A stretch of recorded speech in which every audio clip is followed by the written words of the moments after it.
or environment issues may have greater impact.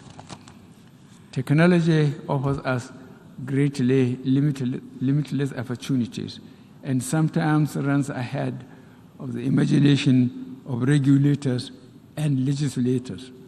At its best, social media helps strengthen the foundations of our society and our common values. At its lowest, it is a corrosive digital version of the mob, bristling with intolerance and division. In confronting these challenges, we must also come together to defend freedom of speech while upholding other values that we cherish. We must continue to work for a common standard that balances rights with responsibilities to keep the most vulnerable from harm and help strengthen and enrich communities. Efforts to protect communities from the scourge of disinformation and misinformation must also be matched with efforts to reduce inequalities and restore hope to our poorer and most vulnerable of our communities as a means to stem the many socio-economic conflict drivers with which we are faced. In spite of our efforts, humanitarian crisis will continue to ravage some of our communities.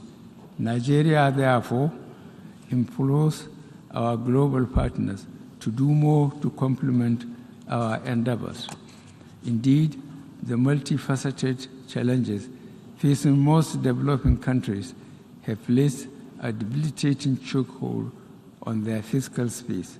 This equally calls for the need to address the burden of unsustainable external debt by a global commitment to the expansion and extension of the debt service suspension initiative to countries facing fiscal and liquidity challenges, as well as outright cancellation for countries facing the most severe challenges. Mr. President, Your Excellencies, distinguished delegates, democracy is an idea that crosses time and borders. Certainly, democracy does not have its limitations. The wheels of democracy turn slowly. It can demand compromises that dilute decisions. Sometimes it bends too much to special interests that exercise influence, not always for the general good, in a manner disproportionate to their numbers. But it has been my experience that a democratic culture provides a government with the legitimacy it needs to deliver positive change. In Nigeria, not only have we worked to strengthen our democracy, but we have supported it and promoted the rule of law in our sub-region. In the Gambia, we helped to guarantee the first democratic transition since independence. In Guinea-Bissau, we stood by the democratically elected government when it faced mutiny. And in the Republic of Chad, following the tragic death of its president, the late Idris Deby Itno, in the battlefield, we joined forces with its other neighbors and international partners to stabilize the country and encourage the peaceful transition to democracy, a process which is ongoing. We believe in the sanctity of constitutional term limits, and we have steadfastly adhered to it in Nigeria. We have seen the corrosive impact on values when leaders elsewhere seek to change the rules to stay on power. Indeed, we now are preparing for general elections in Nigeria next February. As the 78th Anga, there will be a new face at this podium speaking for Nigeria. Ours is a vast country, strengthened by its diversity and its common values of hard work, enduring faith, and a sense of community. We have invested heavily to strengthen our framework for free and fair elections. I thank our partners for all the support that they have provided our elections.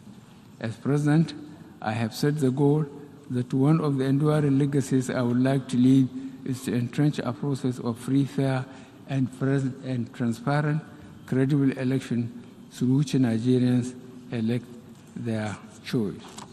Mr. President, the multiple challenges that face us are truly interconnected and urgent, and your choice of this season's theme, a watershed moment, transformative solution to interlocking challenges, is apt in keeping with our obligation as member states of this noble organization.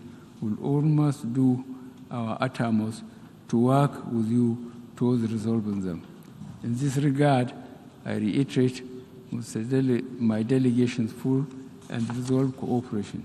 Let me convey my final reflection from this famous podium. We live in extraordinary times with independent challenges but enormous opportunities. The face of change can seem bewildering, with sometimes a palpable and unsettling sense of uncertainty about our future. But if my years in public service have taught me anything, it is that we must keep faith with those values that endure. These include, but not limited to, such values as justice, honor, integrity, ceaseless endeavor, and partnership within and between nations. Our strongest moments have always been when we remain true to the basic principle of tolerance, community, and abiding commitment to peace and goodwill towards all. I thank you all.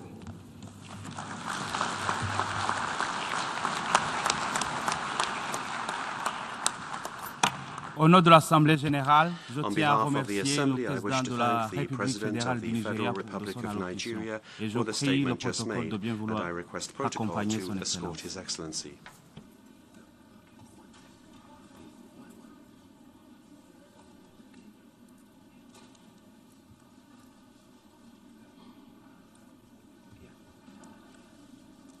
L'Assemblée va maintenant entendre The Assembly will l'allocution de hear son an Excellence address by His M. Excellency Saïd Sayyid Ibrahim Ibrahim Raisi, Raisi, président de la President République of the Islamic islamique Republic d'Iran. of Iran. Je prie le I protocole de request bien vouloir protocol to accompagner son escort His Excellence. Excellency.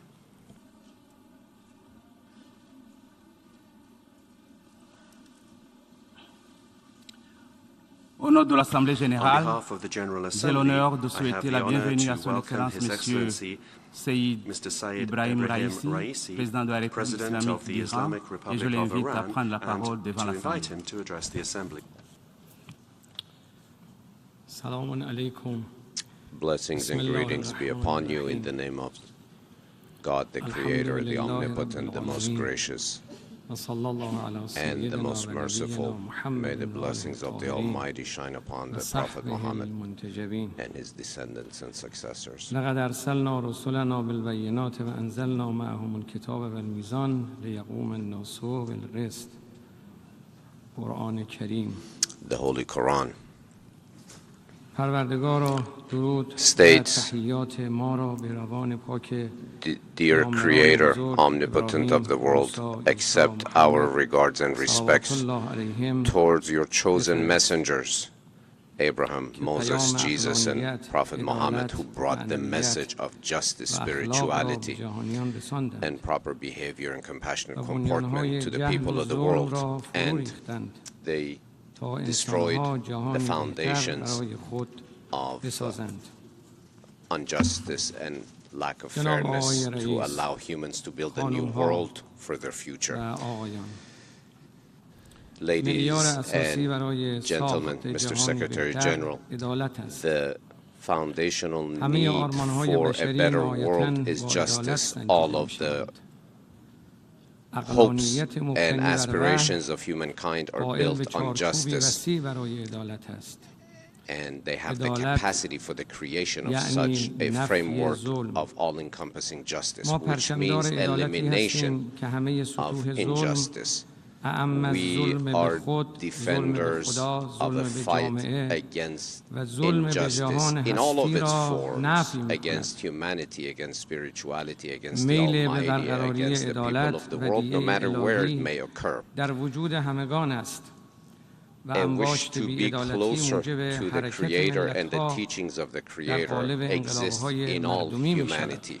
And their willingness for change is witnessed in revolutions throughout the history of humanity. Even though a lot of movements never reach the maturity of a revolution, many of the revolutions deviated from their original path. However, the success of many people and nations, such as the nation of Iran, in the realization of their aspiration for the Islamic Revolution has strengthened in the heart of the people around the globe such aspirations. The Islamic Revolution of Iran was the realization of the movement of the people of Iran towards justice and fairness, even though faced with a lot of plots throughout the decades. It has been able to safeguard itself. As a first step, the nation of Iran, based on an advanced social and organizational order, created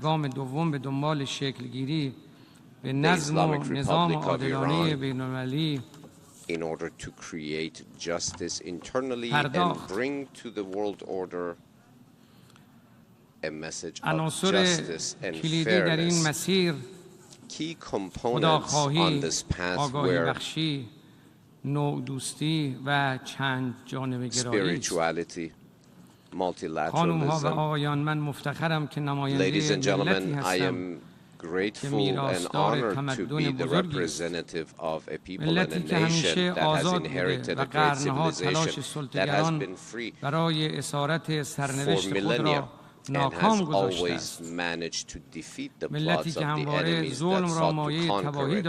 A nation that has always seen oppression as an existential enemy and has always fought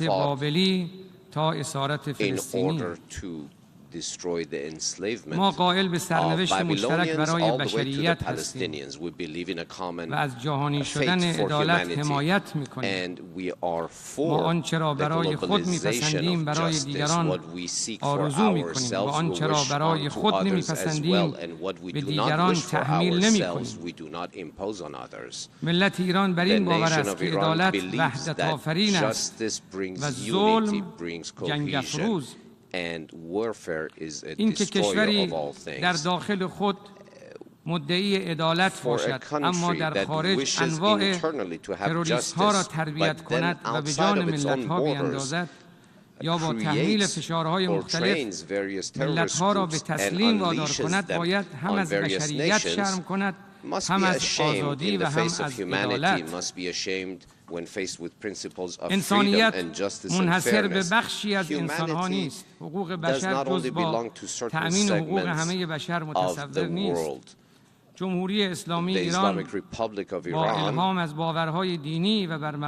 by taking aspiration from its constitution and the values, the spiritual values upon which it is based, sees as one of the most effective ways to safeguard human rights and has used the most useful tools in order to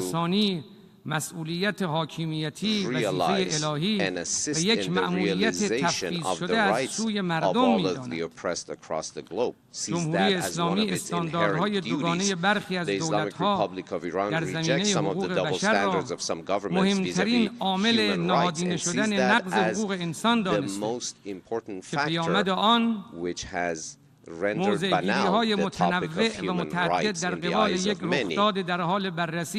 Because this is something that is currently taking place, a discourse that is taking place in the Islamic Republic of Iran, where we started speaking of and creating a dialogue about the death of tens of innocent women in a Western country. So until we have these double standards where attention is solely focused on one side and not all equally, we will not have true justice and fairness. Human rights پایمال می belongs شود. to all, but unfortunately this is حق trampled upon by many جوامع بومی governments. کانادا که فرزندانشان The به جای کلاس‌های مدرسه در گروه‌های دست native جمعی حیات tribes of مدرسه دفن Canada, شدند.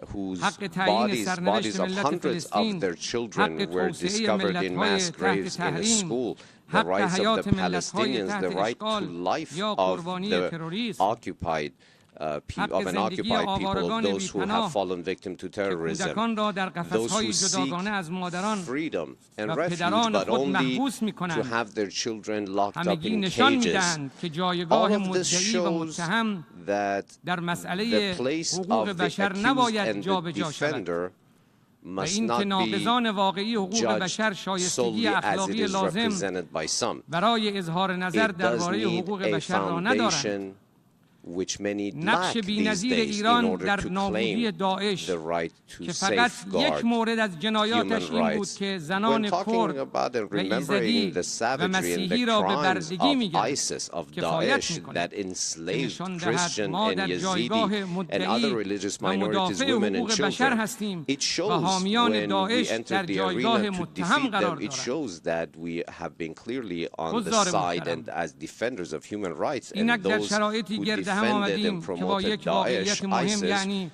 had to be چرخش و تغییر seated at the جهان table of the و accused. ورود به دوران Dear و نظمی جدید ladies and gentlemen مواجه gathered here هستیم. today, جهان we see today کهنه، that we are جهان witnessing a یکجانبه change of گرایی، the world order, سلطه a طلبی، unilateral world, a غلبه world of سرمایه بر اخلاق و hegemony, عدالت و a world فضیلت، in which توسعه دهنده فقر و finance, تبعیض و financial نابرابری، power به gains کارگیری control خشونت، over تحریم standards و of نقض حقوق behavior, ملت‌ها where و criminal استفاده از and سازمان‌ها و oppressive نهادهای sanctions بین‌المللی به against عنوان ابزار nations and the فشار use of بر کشورهای international مستقل بوده و organizations در as یک a tool کلام of oppression and جهانی exerting pressure on defenseless از هر nations. نظر ناعادلانه.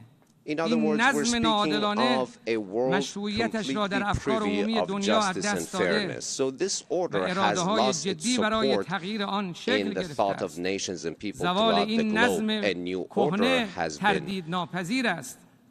shaping up منطقه to ما take یعنی its غرب place, and آسیا از it's افغانستان تا عراق، it's لبنان، without a doubt فلسطین that it will و be ایران created سربلند from Lebanon to موزه the بزرگ Palestine زوال occupied این نظم territories. کهنه است. And all over our region we علاوه see بر آن the defeated تهدید فزاینده policies of تروریسم such an old و افراطی system. گرایی، Now انحطاط فرهنگی، terrorism. زوال اخلاق سیاسی، we تضعیف see the trampling upon of چند جانبه native گرایی cultures and religions و رشد بیمارگونه and اقدامات standing unjustly نامشروع یک against جانبه، multilateralism. چالش‌های بزرگی بر Unilateral سر actions, راه all of پیشرفت these have همه created جانبه و great تعالی challenges بشر on the پدید path آورنده to است. human progress. ما بر این باوریم We که firmly برای believe مقابله با that in تهدیدهای order to face دیرین و the معضلات challenges, نوین all جهانی challenges گزینه‌ای as well جز as new همبستگی و frameworks in the همکاری world, we have no در choice چارچوب but چند جانبه گرایی cohesiveness مبتنی بر and عدالت unity و بر based اساس on اصول و multilateralism ارزش‌های and متعالی justice, انسانی based on shared منبعث از human and common آموزه‌های انبیاء values, الهی وجود based ندارد. on divine teachings. There is no other path. حضار محترم، همه ملت‌های آزاده believe دل that در all گروی این freedom-seeking ارزش‌های والا nations دارند، اما همین سلسله باورها have their hearts دلیل همه tied to دشمنی such ظالمان deep-rooted جهان با values ماست. and the defense of آنچه all ما of these می‌خواهیم values against the حقوق oppressors across ملت the globe rests ایران on است. our shoulders. What we seek is the right of the رابطه Iranian مبتنی nation, of the Iranian people. بر ظلم را A بر relationship نمی‌تابیم. based on ما oppression پای will حقوق not be ملت خود tolerated. ایستاده ایم. We will stand ما firm بر این باوریم and که هر proudly گونه defend رابطه the rights of ستمگری our به people ضرر and our صلح nation. و We امنیت believe جهانی that است any oppressive و action مهمترین is تهدید an برای action against جامعه world peace جهانی and stability, عادی انگاری ظلم است.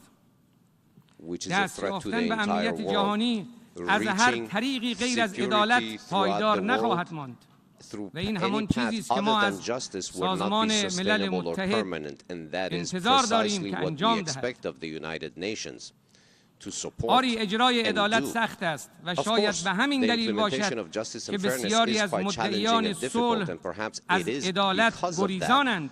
that many of those سوال who ما از claim to دولت‌های be on the مدعی side آن of است که peace, اگر they run اراده‌ای away برای from اجرای the عدالت ندارید، responsibility of peace. آیا So we say تمایلی unto برای them, مقابله با ظلم هم ندارید؟ since you do not wish to carry the burden on your shoulder? Do you منطق not even ما wish to carry the burden ریشه of در fighting همان against oppression? فرهنگ قرآنی دارد که Our فرمود belief نه is ظلم deeply کنید rooted in the و نه Quranic زیر بار culture ظلم that says, بروید. do not be oppressors nor سرنوشت بسیاری از oppress ملت‌ها با همین anyone. عبارت رقم And the می‌خورد. fate of many nations is کسانی tied to که exactly these از قدرت principles. منطق بی Those بهره‌اند به منطق زور متوسل run می‌شوند. away from the logic, منطقی که بر پایه of عدالت باشد character, fairness, and قدرت‌ساز است. justice بر run to دلها حکومت unilateralism می‌کند. and oppressive powers. کشوری که منطق ندارد A متوسل nation به that کودتا، lacks logic اشغالگری، relies مداخله on نظامی، coups لشکرکشی، military برخورد interventionism, boots on the گزینشی با ground. تروریسم و چه A بسیار ظلم‌ها chosen و بی‌عدالتی‌های and دیگر می‌شود. unfair selective fight against terrorism آیا and many other توسل به سلاح injustices. اتمی The use جهان را of به سوی nuclear weapons, عدالت سوق داد did that take the یا world closer زمینه to fairness, سلطه‌گری شد؟ justice and peace, or did it become کشته شدن the صدها هزار foundation for کودک hegemonic عراقی، powers, the killing of یمنی، hundreds of سوری thousands of و Yemeni, افغان Iraqi, در Syrian and خدمت Afghan کدام children? آرمان بشری بوده است؟ Which human value آیا did اینها that جلوه‌های serve? ظلم Were these not و the بی‌عدالتی در جهان نیستند؟ evil faces of the total lack of راستی justice ایران and چه fairness چیزی in غیر از many مطالبه parts of the حقوق world? قادر And in reality, what راستی does ایران چه چیزی what does غیر the از Islamic مطالبه Republic of حقوق Iran قانونی و seek other عادلانه than خود obtaining خواسته است its own که logical زورمداران and fair عالم right, را برآشفته کرده است؟ which has caused havoc and chaos همکاران among the محترم، oppressors of the world? Dear colleagues, امروز هژمونی طلبی و روحیه جنگ the سرد willingness to دنیا را move آزار می‌دهد in support و of دوران جدیدی از hegemony ناآرامی has جهان ما را become a sore تهدید point می‌کند. for humanity throughout the world. خواست And it ملت‌های is a جهان برای serious threat. تحقق It is عدالت the wish of the nations across the شدیدتر و world اراده آنها on an برای پیشرفت، increasing basis استقلال to obtain و justice, برخورداری از امنیت independence, جدیتر شده while است. enjoying security at the same time. بارور شدن دکترین مقاومت جلوه بارز عزم ملت‌ها برای تحقق The عدالت front است. of resistance تکرار می‌کنم، shows, بارور شدن دکترین repeat it, مقاومت the جلوه realization بارز of the عزم doctrine ملت‌ها of برای resistance تحقق عدالت است. shows the extreme and deep-rooted اما در willingness of many مقابل people to یک obtain جانبه true گرایی به justice, دنبال عقب نگه whereas داشتن کشورها unilateralism از has مسیر been the tool توسعه that مستقل خود است.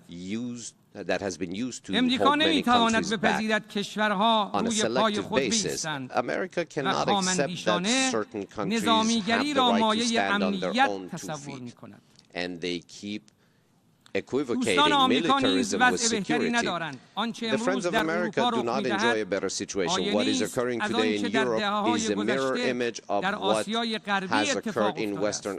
Western Asia in the ماهیت past few لشکرکشی به decades. غرب آسیا The و گسترش ناتو به شرق the اروپا تفاوتی comportment با and the یکدیگر result ندارند، of the movement of the troops چرا throughout که these در هر regions دو all سرنوشت have yielded the کشورها same results, توسط because all of آمریکایی them تعریف می شود که منافع خود را have shown با that the هزینه fate دیگران of دنبال many می کند. countries shows that آقای America has رئیس، pursued her own interest at the حضار expense of محترم، the interest of many other countries.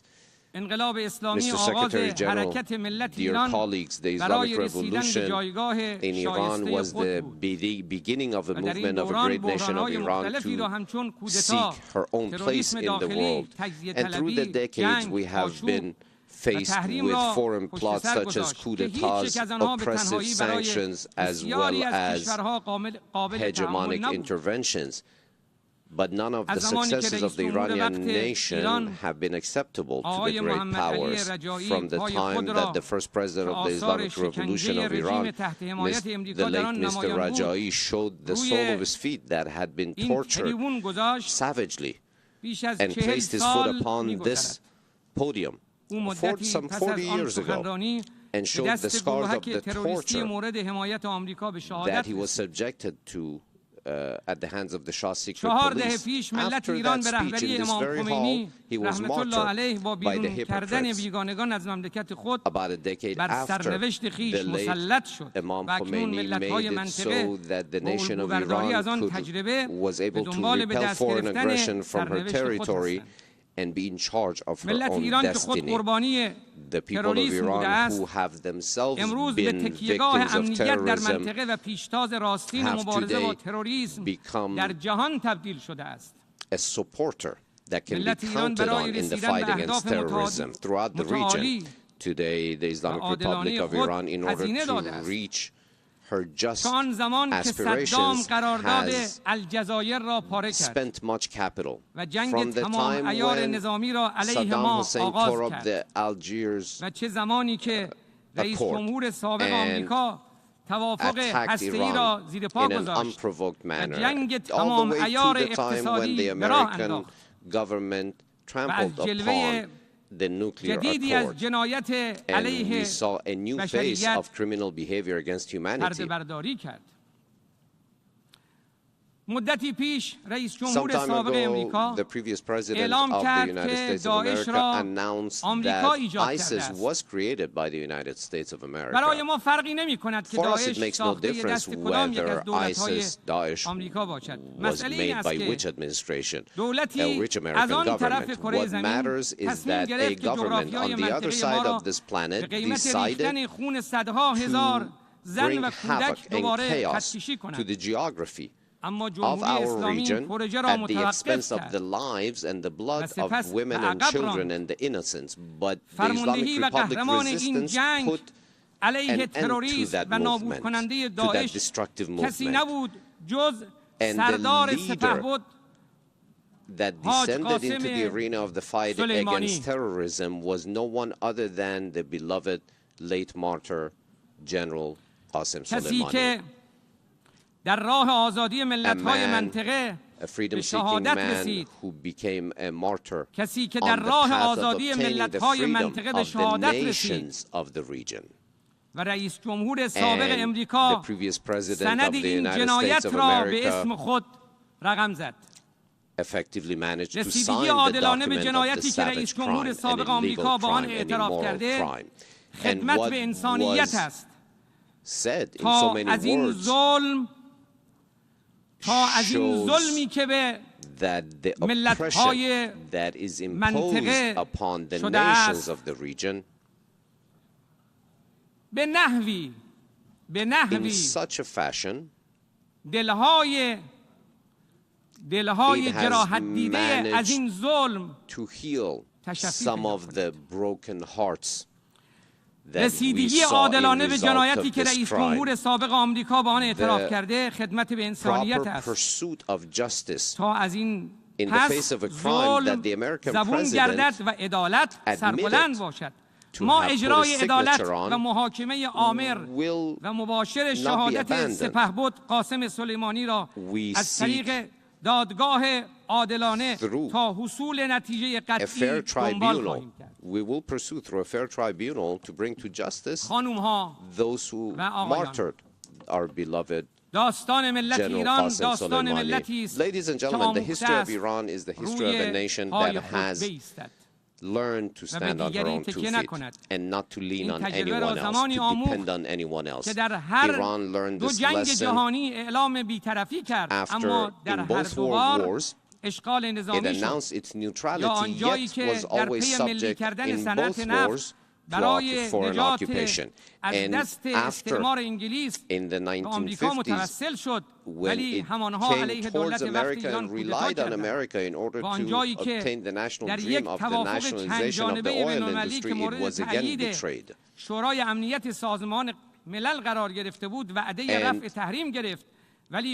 the nuclear accord was signed and accepted within the framework of the United Nations Security Council, even that accord was trampled upon unilaterally.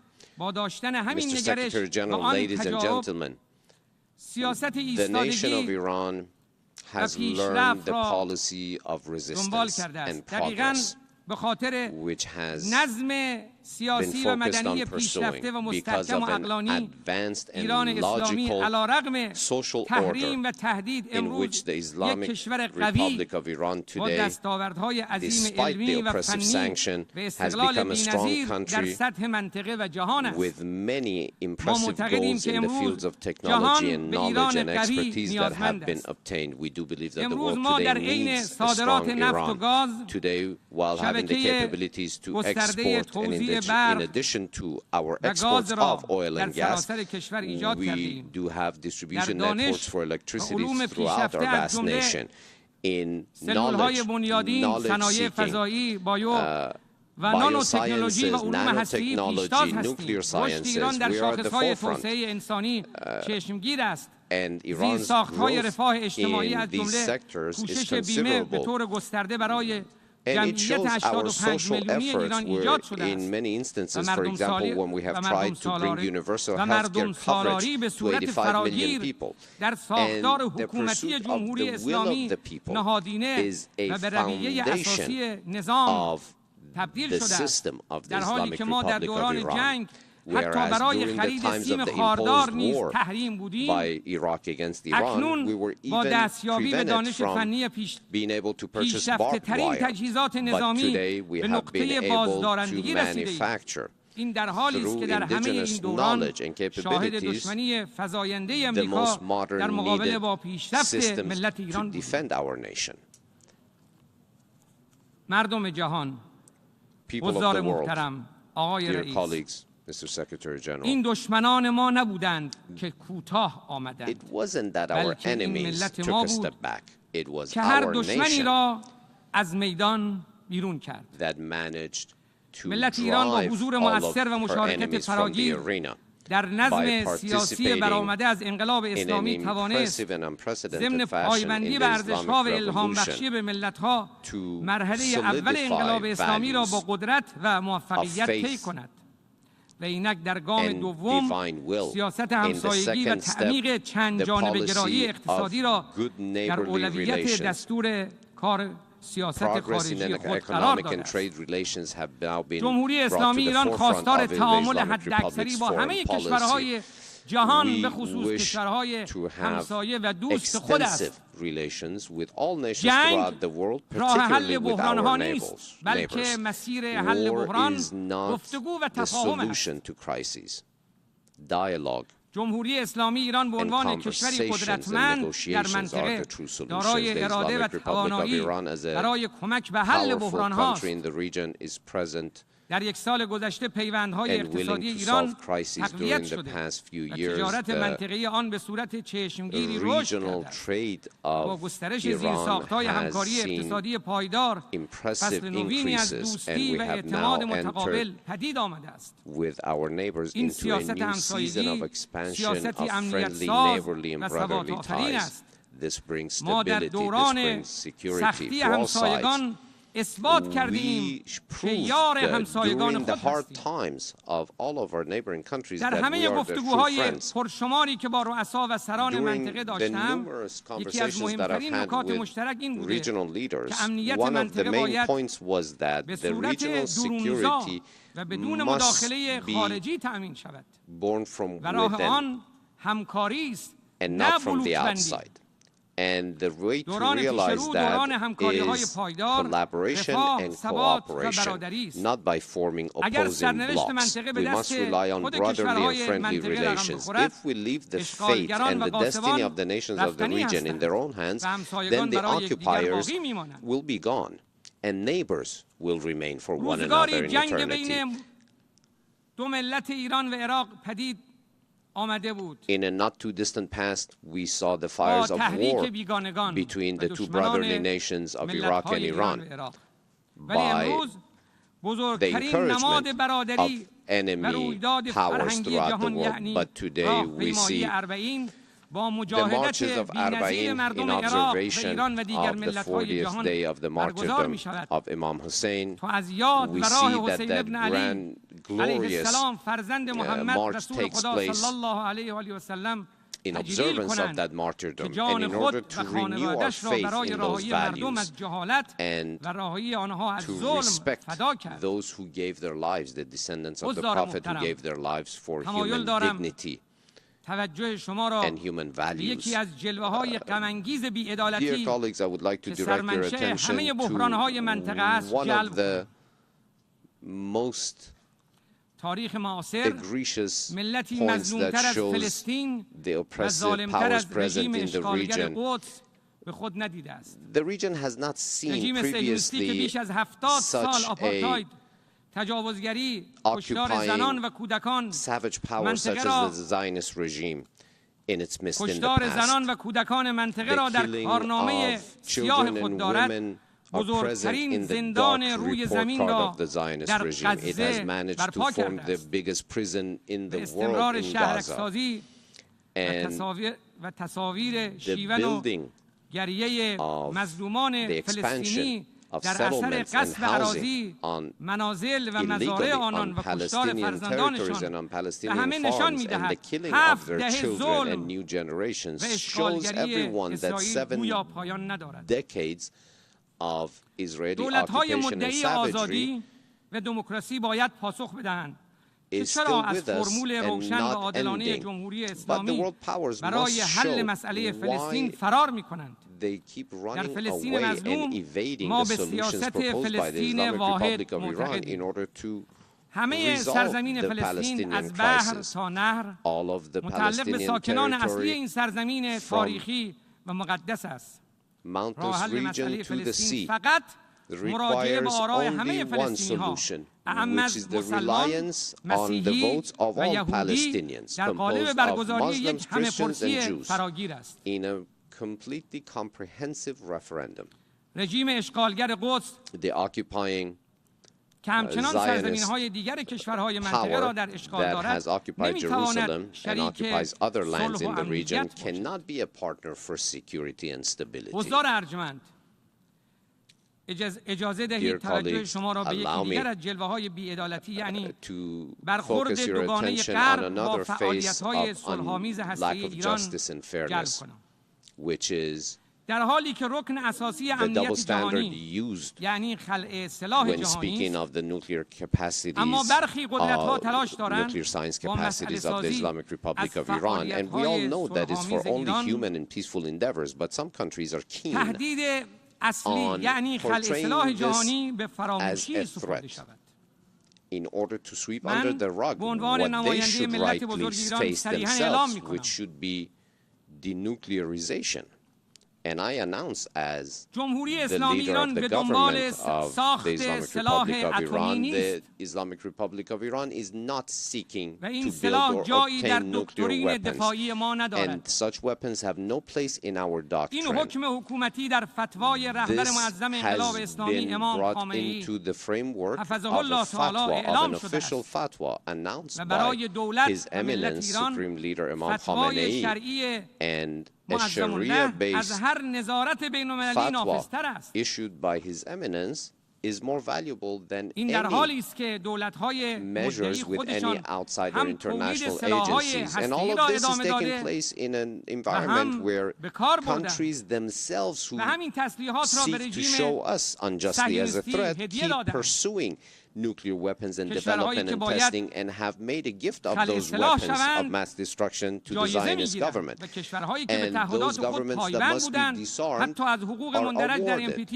نیز محروم می‌شوند. But those who are observing در حالی که proper برنامه frameworks are صلح‌آمیز even هسته‌ای ایران threatened تنها by 2% NPT measures. برنامه‌های هسته‌ای جهان را شامل می‌شود. And in a 35% framework where only بازرسی‌ها از 2% of the تأسیسات ماست. nuclear activities of the world are taking place in Iran, Iran تکرار می‌کنم has been the subject of در حالی که برنامه 35% of صلح‌آمیز nuclear هسته‌ای ایران inspections. تنها 2% I will repeat, برنامه‌های only هسته‌ای جهان را 2% شامل of world می‌شود. nuclear activities are taking 35% place in بازرسی‌ها Iran, از تأسیسات 35% of ماست. nuclear inspections are in اکنون از Iran. حضار محترم می‌خواهم So I به ask all of دقت those here present به today چند نکته توجه کنند. to یک، please focus on the next جمهوری following points اسلامی with با precision. حسنیت و One, با the قصدی Islamic متین Republic of Iran with توافقنامه‌ای goodwill را در سال 2015 پذیرفت signed an agreement, و در همان accepted an وهله agreement in اول تمام 2015, تعهدات and خود را in a انجام first داد. phase did live up اما to all نتیجه of her آن commitments without عهدشکنی any آمریکا exceptions. But the به result of اعمال that was the تحریم‌هایی trampling بود upon by که به اذعان America خودشان on that بی‌سابقه‌ترین agreement, تحریم‌های and as تاریخ بود. they themselves said in so many words, they were unprecedented measures, oppressive sanctions measures تحریم in history. مجازات عدالت Sanctions خواهی به استقلال ملت ایران است. are an imposed سلاح punishment on the people of Iran کشتار جمعی for است. being تحریم freedom seekers. سلاح کشتار A جمعی weapon است of mass destruction. و That's همراهی یا what سکوت در مقابل sanctions آن are. نیز And کمک و abiding by رضایت those دادن به or ظلم است. cooperating in the implementation of those این آمریکا is بود که از helping توافق خارج شد، oppression نه take ایران. root. Two, it was America that trampled upon and left the agreement, not Iran. The International Atomic Energy Agency issued 15 different reports stating precisely that Iran had remained fully committed to all of her commitments. Number three, Iran, while simultaneously paid the price for having lived up to her commitments, but as a result of the trampling upon by the United States and the cooperation of the European side by the United States has not been given the opportunity to obtain the rewards of such agreements, the rights of such agreements. We did give the ample opportunities for those who trampled upon and left this agreement to return to it. We have been extremely flexible, and had it not been for our flexibility, the negotiations would have stopped in the very first few days. The logic of negotiations of Iran is a just analysis of what is going on, and our wish is only one thing: commitment, observance of commitments. Now, the issue of guarantees is not just for something that may happen. We're basing that on lived experience. We're speaking of the experience of America having left the JCPOA.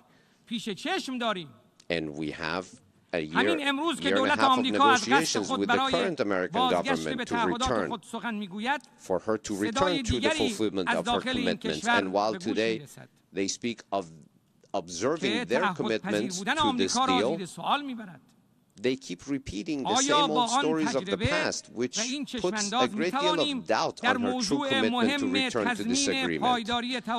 Which brings us to another challenge. Can we truly trust without guarantees and assurances that they will this time live up to their commitment? Of course, the Islamic Republic of Iran, with various well-established and vast relationships with countries across the globe, has managed to neutralize, in many cases, the sanctions and created new opportunities. According to the United States of America herself, as announced many times by many government officials, the maximum pressure policy has suffered an embarrassing defeat.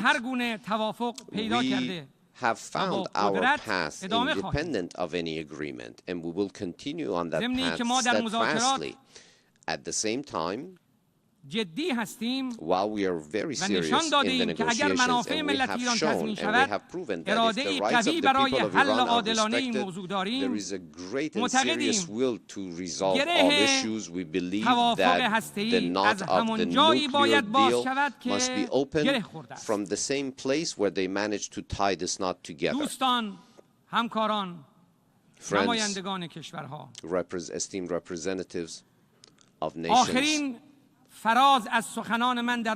last part of my words with you is based on the need felt throughout the world for world justice and fairness. Every single one of us, every single human must be a part of building, actively building a new world based on justice, based on human values.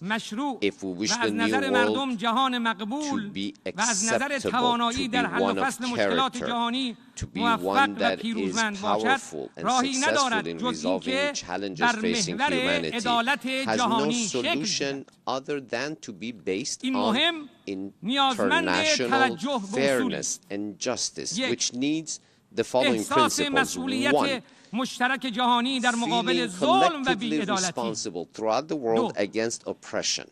Number two, respect for the wish and will of the people and nations, and refraining from direct engagement in their internal affairs. 3, elimination of double standards. 4, standing up against violence and war. 5, independence and prudence in the actions of international organizations, and most importantly, the creation of roles for dignified and qualified humans of experience, so they can create this new system. Our viewpoint towards the horizon of the future is very realistic, and we firmly believe that based on divine promises as delivered by the prophets, justice will take over the world, and those who are true followers of divine commands will be blessed by the reappearance of the last Messiah. I thank you all sincerely for your kind attention. May the blessings of the Omnipotent be on you.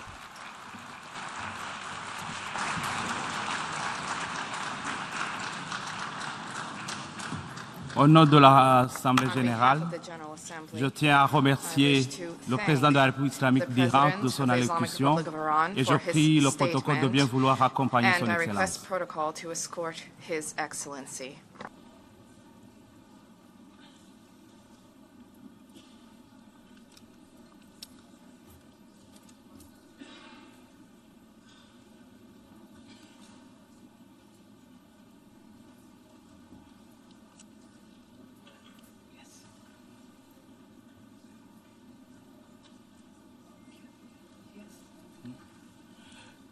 L'Assemblée va maintenant entendre l'allocution de son Excellence Monsieur Khurelsukh Ukna, président de la Mongolie. Je prie le protocole de bien vouloir accompagner son Excellence.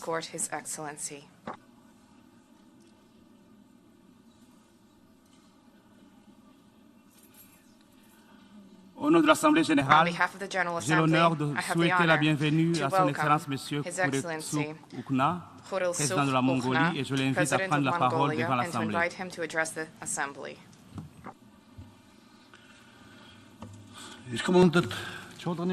Mr. President, Mr. Secretary General, distinguished guests, ladies and gentlemen, I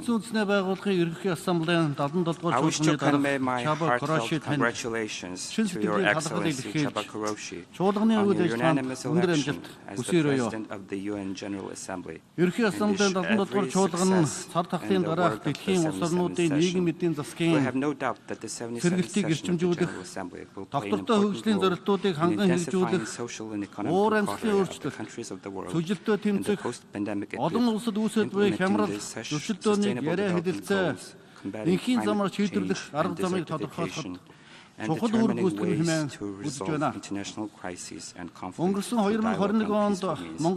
Last year, we celebrated the 60th anniversary of Mongolia's full-fledged membership to the United Nations, and this year, we're observing the 30th anniversary of Mongolia's declaration of its territory as an equivalent-free zone, and the 20th anniversary of Mongolia's participation in the UN peacekeeping operations. Therefore, on behalf of my country and people, it's a great privilege for me to state from this honorable podium that during these 6 decades, Mongolia has been a responsible member of the United Nations, actively participating in multilateral cooperation of the international community, and making tangible contribution to global peace and security, as well as well-being and development of mankind.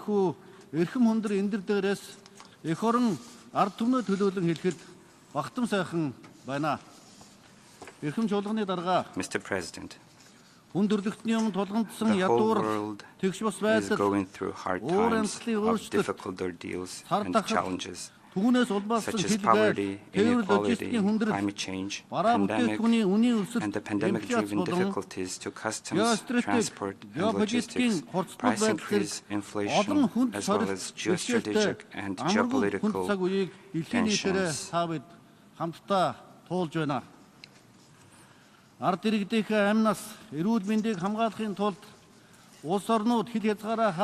According to the Stockholm International Peace Research Institute report, even in the difficult times when the countries of the world were closing their borders, imposing restrictions and quarantines to protect their lives and half of their citizens from COVID-19 pandemic, and running into economic crises, the world military expenditure continued to grow in 2021, reaching an all-time high of $2.1 trillion.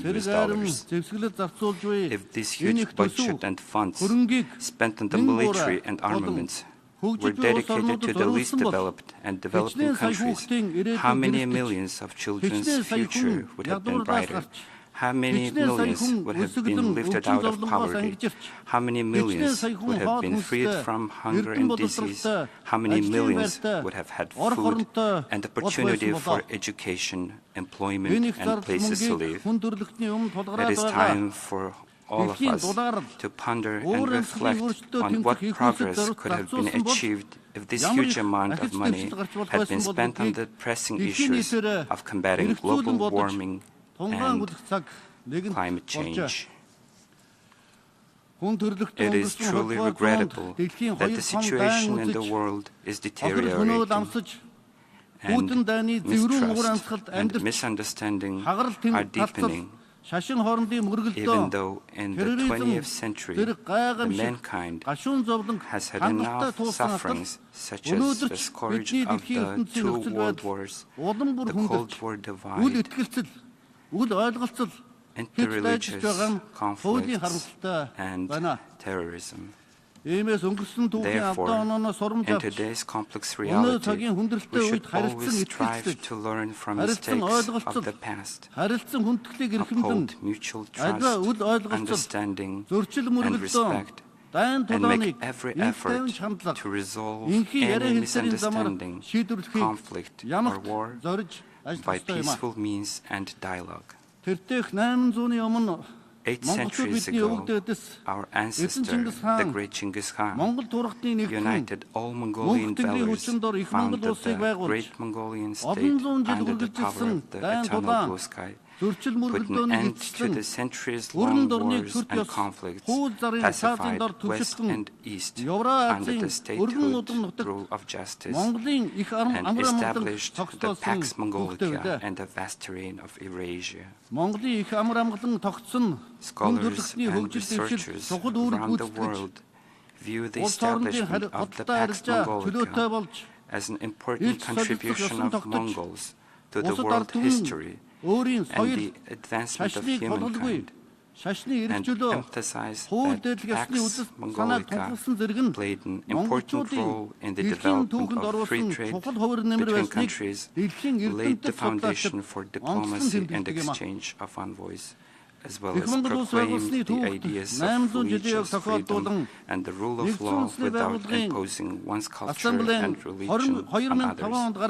The UNGA resolution entitled 800 Years of Mongolian Statehood, adopted in 2005, highly appreciated the contribution of Mongols to the history of mankind and recognized that the nomadic civilization influenced inter alia societies across Asia and Europe, and in turn absorbed influence from both East and West, and in a true interchange of human values, further recognized the important role played by a strong and persistent nomadic culture in the development of extensive trade networks and the creation of large administrative, cultural, religious, and commercial centers, and likewise acknowledged the ever-increasing significance and relevance of a culture of living in harmony with nature, which is inherent in nomadic civilization in today's world. This indicates that Pax Mongolica contained progressive ideas which would form the basis of the collective efforts of the international community to maintain peace and stability in the modern world. Therefore, we, the descendants of the founders of the Pax Mongolica, call on the international community to understand each other, cooperate, and manage any conflict through peaceful dialogue, so that our blue planet will be at peace and the Pax Globalica will be established. We further call on people of the world to combine efforts to achieve this noble goal. Mongolia has consistently pursued a peace-loving, open, multi-pillar and independent foreign policy. A clear recognition of this policy by the international community was expressed by the UN Secretary General Antonio Guterres as a and I quote, a symbol of peace in a troubled world, end of quote, during his official visit to Mongolia in August 2022. Mongolia has been actively participating in the promotion of international peace and security, as well as peacekeeping efforts, and has put forward numbers of proposals and initiatives in the past, a notable example of which is the declaration of this territory as a nuclear weapon-free zone. In his statement at the opening of the 10th REFCON of the NPT, the UN Secretary General warned that humanity is just one misunderstanding, one miscalculation away from the nuclear annihilation. In this connection, I urge not only state parties to the treaty, but also all UN member states to exert political will and courage to build a world free of nuclear weapons, unite and work together wholeheartedly and faithfully for the sake of our Mother Earth, peace and future generations. Mongolia considers that nuclear disarmament, non-proliferation, complete elimination of nuclear weapons, and establishment of nuclear weapon-free zones are the best and effective means of building a world free of nuclear weapons. Therefore, we consider the international recognition of Mongolia's nuclear weapon-free status as our tangible contribution and effort to this cause. Mr. President, this year marks the 20th anniversary of Mongolia's participation in the UN peacekeeping operations. During this period, more than 20,000 Mongolian military personnel have served in the UN peacekeeping operations and other international peacekeeping operations in hotspots around the world. Since 2006, when Mongolia sent its first female officer to the UN peacekeeping operations, by the number of female peacekeepers, we are among the top 20 and the ranking of 120 troop contributing countries. Mongolia is firmly committed to the implementation of the UN Security Council Resolution 1325 on women, peace and security, and the call by the UNDPKO to increase the number of women serving in the UN peacekeeping operations to 15% by 2027. Within the framework of this objective, at the initiative of Mongolia, we have hosted an international conference on strengthening the role of women in peacekeeping last June. The conference, which brought together female peacekeepers from more than 30 countries and representatives of the international organizations, became a notable event for sharing and exchanging knowledge, experience, and lessons learned. We have also put forward an initiative to host this conference every 5 years. And it is our hope that the UN, relevant UN entities and troop contributing countries will support this proposal. It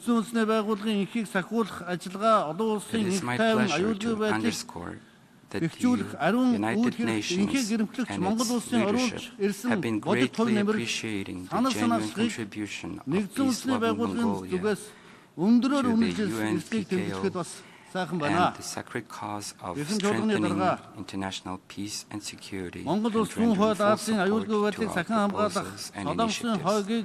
Mr. President, Mongolia has consistently proposed the establishment of a dialogue mechanism with the view to contribute to the peace and security in the Northeast Asian region and the efforts of the international community to denuclearize the Korean Peninsula. In this context, in 2013, Mongolia has launched the initiative to organize the International Conference on Ulaanbaatar Dialogue on Northeast Asian Security. Last June, we have organized the 7th International Conference, the Ulaanbaatar Dialogue on Northeast Asian Security, and discussed a broad range of issues, including regional security, power grid, green development, opportunities for humanitarian cooperation, and the post-COVID economic recovery.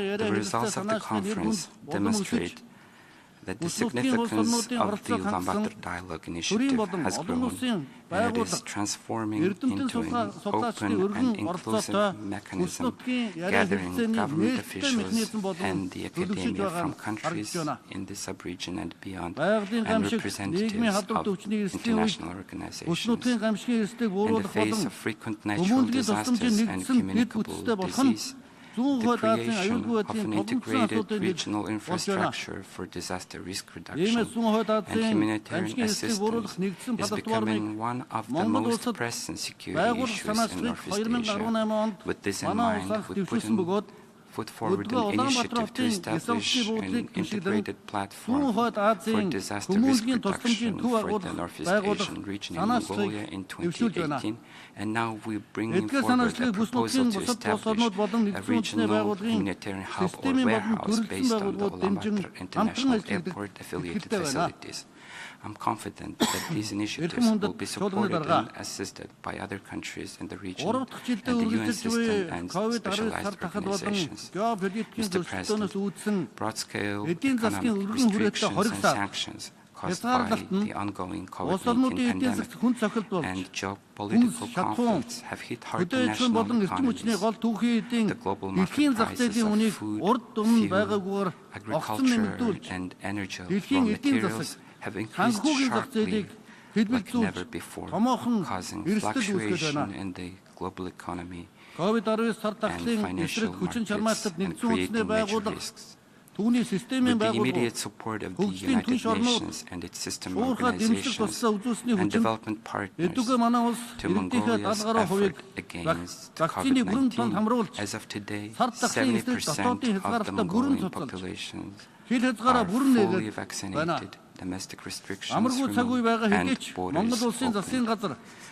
Though we are going through an uneasy period, the government of Mongolia is implementing the new recovery policy developed in coherence with the Sustainable Development Goals. The policy focuses on improvement of road, railway, and border point infrastructure, increase of energy resources, intensification of industrialization, as well as urban and rural development and enhancement of public-private partnership and productivity. Furthermore, despite tough times of the pandemic and new normalcy, Mongolia is putting effort to accelerate digital transition and adopted a package of new laws on digital development.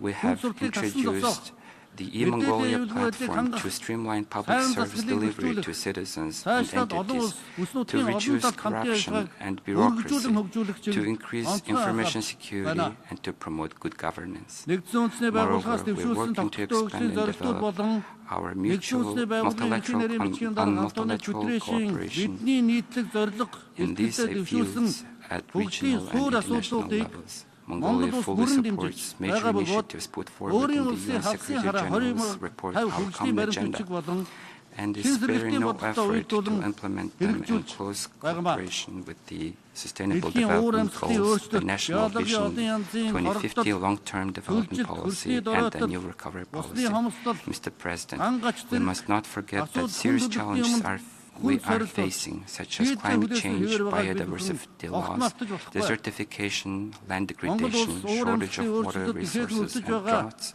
are still awaiting solutions. Mongolia is one of the countries most affected by climate change.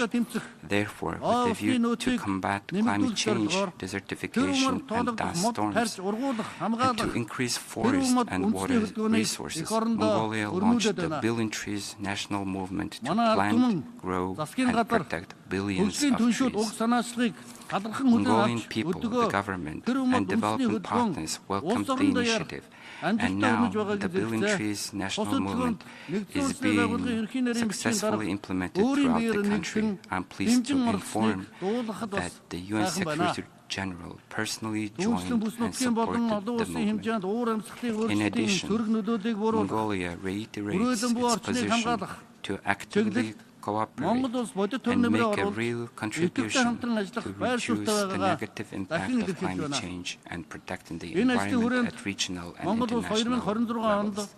In this context, it is my pleasure to inform that Mongolia will be hosting the 17th session of the Conference of the Parties to the UN Convention to Combat Desertification in 2026. Another issue which should be brought to the attention is the scarcity of pastures, as the space for nomadic livestock is shrinking day by day, and nomadic civilization is facing a danger of extinction. We Mongolians are nomadic and pastoralist people, lives of over 200 million people, raising livestock and living in harmony with the nature like us are at risk now due to climate change, land degradation, desertification, drought, and extreme winter calamities. In order to protect their interests, improve pasture management and use, preserve ecosystem balance, and provide global food security and supply, Mongolia initiated a resolution proclaiming the year of 2026 as the International Year of Rangelands and Pastoralists, and it was adopted by the UNGA on March 15, 2022.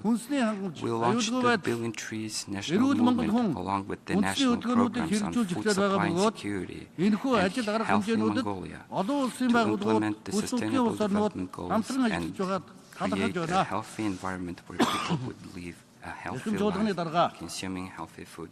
We highly appreciate the support and cooperation of the countries and the region and international organizations extended to this endeavor. Mr. President, nowadays the drastic change in of the international order and norms established after the Second World War, the importance of multilateralism and the role of international community are growing further even more.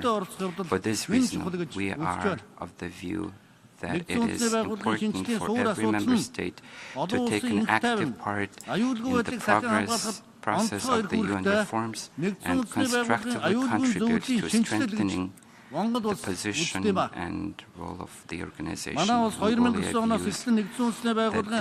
the key to the reform of the UN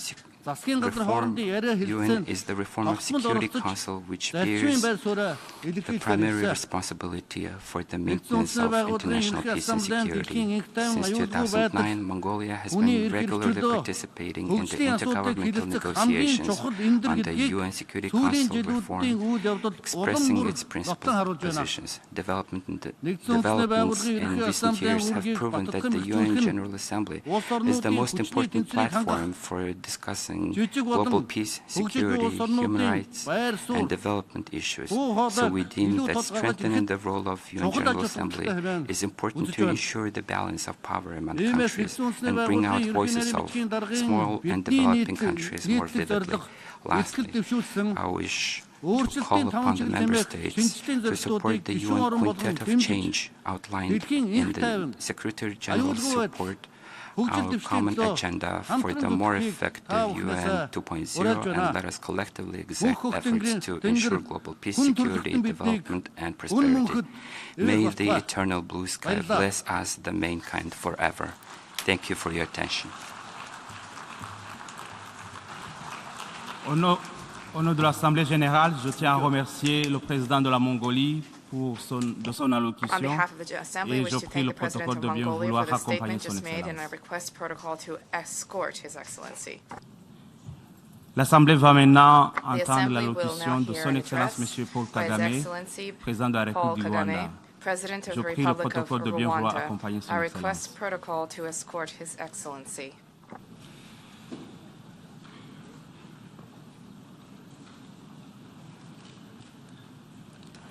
Au nom de l'Assemblée générale, On behalf of j'ai the General l'honneur Assembly, de I have the souhaiter honor la to bienvenue welcome à Son Excellence His M. Paul Excellency Kagame, Paul Kagame, président de la République du President Rwanda, of the Republic et je of l'invite Rwanda, à and prendre to la parole invite him to devant address l'Assemblée. the Assembly. President of the General Assembly, Secretary General, Excellencies, Heads of State and Government, distinguished delegates. The Secretary General's landmark report, Our Common Agenda, has only grown in value since it was launched 1 year ago. The world is in a state of turbulence with intersecting crises growing in scale and severity, including climate change, food price inflation, conflict, and uncontrolled migration. These challenges all require multilateral cooperation and efforts, yet the perception that the international system is no longer up to the task has only deepened, particularly where the interests of powerful members are at stake. In the Eastern Democratic Republic of Congo, recent setbacks have served to highlight that the security situation is fundamentally no different than it was 20 years ago, when the largest and most expensive United Nations peacekeeping mission was first deployed. This has exposed neighboring states, notably Rwanda, to cross-border attacks that are entirely preventable. There is an urgent need to find the political will to finally address the root causes of instability in Eastern DRC. The blame game does not solve the problems. These challenges are not insurmountable, and solutions can be found. This would ultimately be much less costly in terms of both money and human lives. Despite shortcomings, there are examples to demonstrate that international cooperation can successfully address the issues that matter to all of us. Global health is a case in point. The Global Fund to fight HIV, tuberculosis, and malaria has helped save countless lives in Africa and beyond, while also strengthening health systems. I hope that all countries will respond strongly and sustain their commitments at the 7th Global Fund replenishment session, chaired by President Biden later today. Africa is doing its part, but must do more. For sustainability, external funding must go hand in hand with increased domestic financing for health. This is a priority which the African Union is tracking on an annual basis, and which I'm honored to lead on behalf of the organization. We are also working with partners to bring end-to-end vaccine manufacturing to our continent, notably through collaboration with BioNTech and strong support from the European Union. This is critical to increase Africa's resilience against future pandemics. I commend the Secretary General for convening the Transforming Education Summit earlier this week, the future of billions of children and young people across the world depends on overcoming the challenges of inclusion and quality of instruction, particularly as we recover from the pandemic. Away from the headlines, the United Nations and other multilateral institutions retained the ability to set an agenda around which we can all rally. At the recent Commonwealth Heads of Government meeting in Kigali, leaders adopted an ambitious program of action, including special instruments on living lands, sustainable urbanization, and child care protection and reform. We also agreed to prioritize public-private partnerships to create digital jobs for young people across the Commonwealth. The future is digital, and transformation is happening now, as evidenced by ongoing work of the Broadband Commission for Sustainable Development and the Smart Africa Secretariat.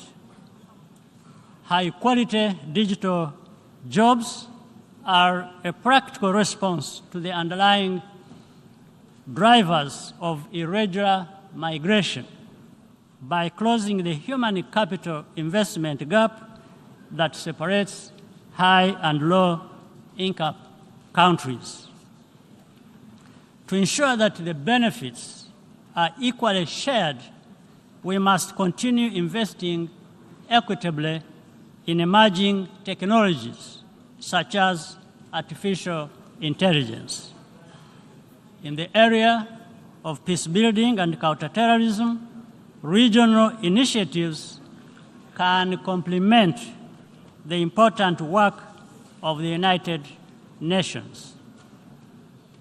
Regional and bilateral initiatives have been proven to make a big difference, whether in the Central African Republic or the successful engagement to contain violent extremism in northern Mozambique, conducted by Rwanda and the Southern African Development Community. If this approach were tried properly in DRC, as proposed by the Nairobi process, it would make difference. However, to be sustainable, such efforts require consistent financial support from the international community. A lot is at stake, and time is not on our side. We cannot anticipate or prevent every crisis, but we can be better prepared to react quickly and effectively when needed, especially if we work together. I thank you for your kind attention.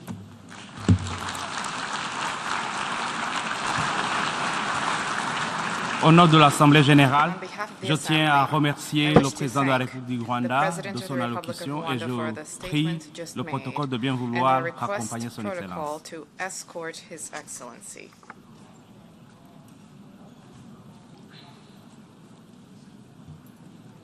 L'Assemblée va maintenant entendre l'allocution de son Excellence M.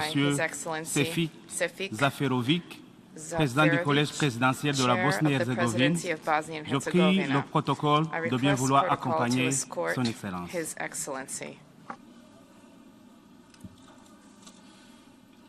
Au nom de l'Assemblée générale, j'ai l'honneur de souhaiter la bienvenue à son Excellence M. Sefik Zaferovic, président du collège présidentiel de la Bosnie-Herzégovine, et je l'invite à prendre la parole devant l'Assemblée.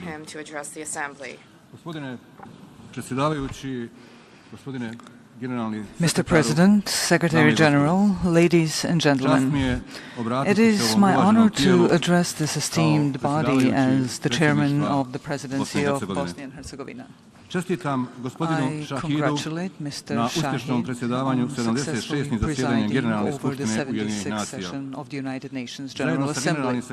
Despite the difficult working conditions caused by the pandemic, he worked dedicatedly with the UN Secretary General, Mr. Guterres, so that this body of the United Nations could carry out its duties.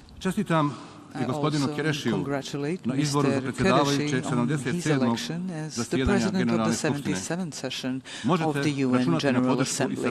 You can count on the support and cooperation of Bosnia and Herzegovina in ensuring the productive work of this body. Dear President, at the recent zasjedanjima Generalne skupštine i drugim međunarodnim forumima redovno ocjenjivali da globalni poredak doživljava tektonske promjene.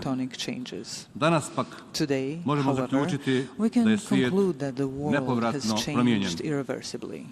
Odnosi na kojima je počivala sigurnosna arhitektura Europe, kao i šireg međunarodnog okvira, postali su prošlost.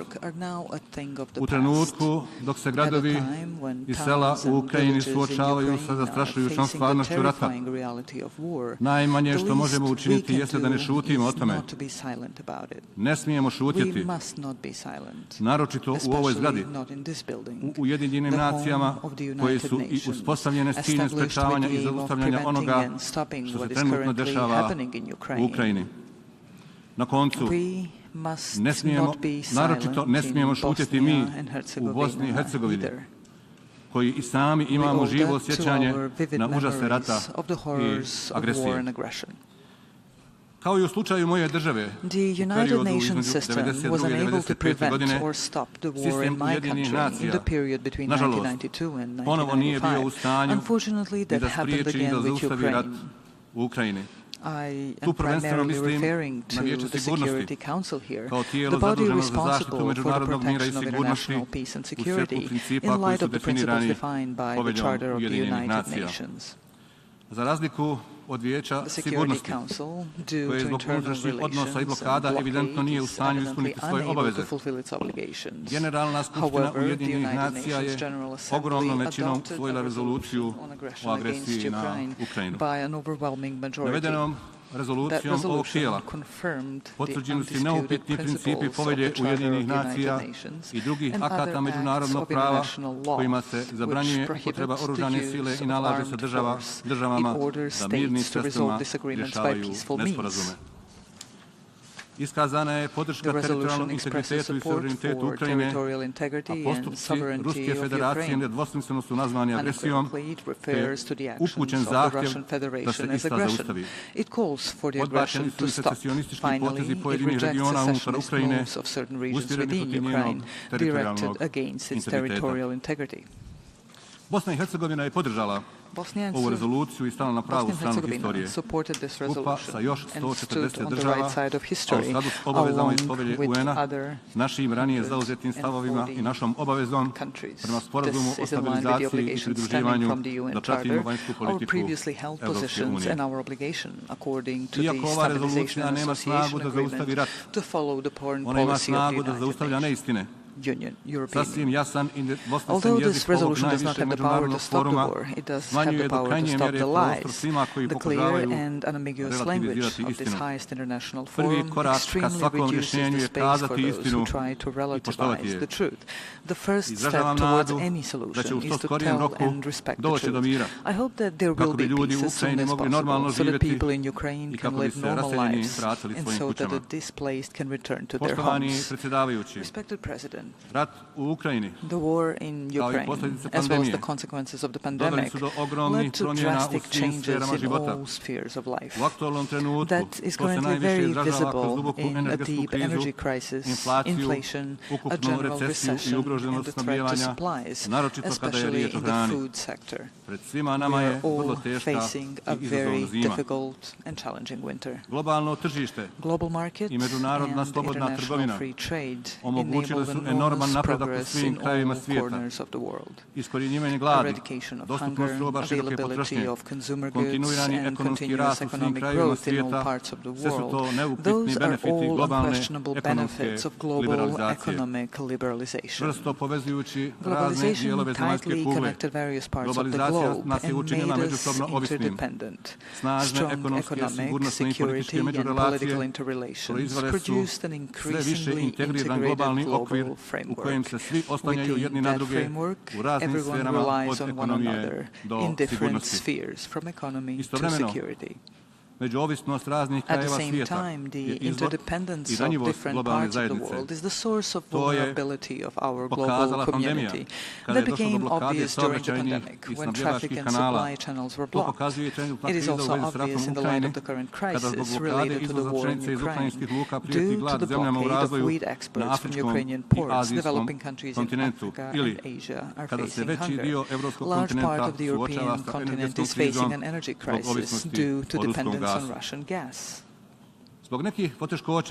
As a result of difficulties caused by the process of political and economic integration, in the past years we often witnessed strong advocacy of political sovereignty and economic protectionism. Consequences of transformation of developed countries from industrial to post-industrial nations, the migration, and most finally the pandemic, led many to call for the construction of economic and even literal walls and wire fences. That is a wrong path to take. The answer to the above problems is not closing. The answer is opening. The solution is not less cooperation. The solution is increased cooperation. The answer to the energy crisis in Europe caused by dependence on a single source is not only relying on one's own forces. The answer is diversification in finding new, multiple channels of gas supply and other energy sources. No one in the modern world has enough resources to be self-sustainable. Past crises show that dependence on individual external sources is not enough either. We can only overcome those difficulties by increasing our internal cooperation. Respected President, we live in unstable times, unprecedented in recent history. As we face an extremely difficult winter, we are aware of the destabilizing potential of the current economic and energy crisis. The 20th century provides extremely valuable lessons about the correlation between economic crisis and right-wing populism. Nazi movement came to power on the wave of great economic depression. That led to the greatest cataclysm in the history of mankind. After that, the United Nations was established, the UN Charter was adopted, as well as the Universal Declaration of Human Rights, the Convention on the Prevention and Punishment of the Crime of Genocide, and other UN acts. The essential idea of the United Nations is the idea of the equality of all people, regardless of their origin, skin color, religion, national or other affiliation. All the previously referenced fundamental acts of international law are based on this idea. Modern civilization was built on that idea. Today, almost 8 decades later, we can hear voices openly or implicitly denying those fundamental tenets.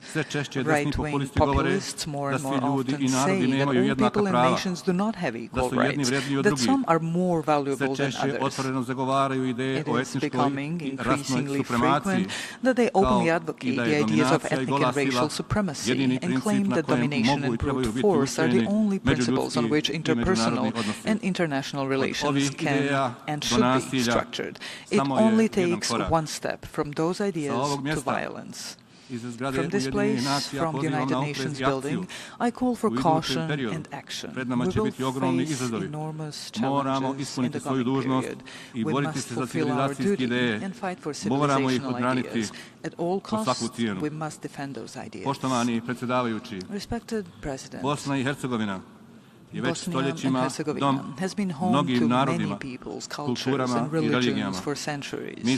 Our long tradition of multiculturalism is something we take pride in. We are proud of our Muslim, Christian, Jewish, Roma and other communities, as well as the culture of living together and mutual respect that we have developed over the centuries. All those communities, individually and collectively, make the structure of the mosaic of the state of Bosnia and Herzegovina.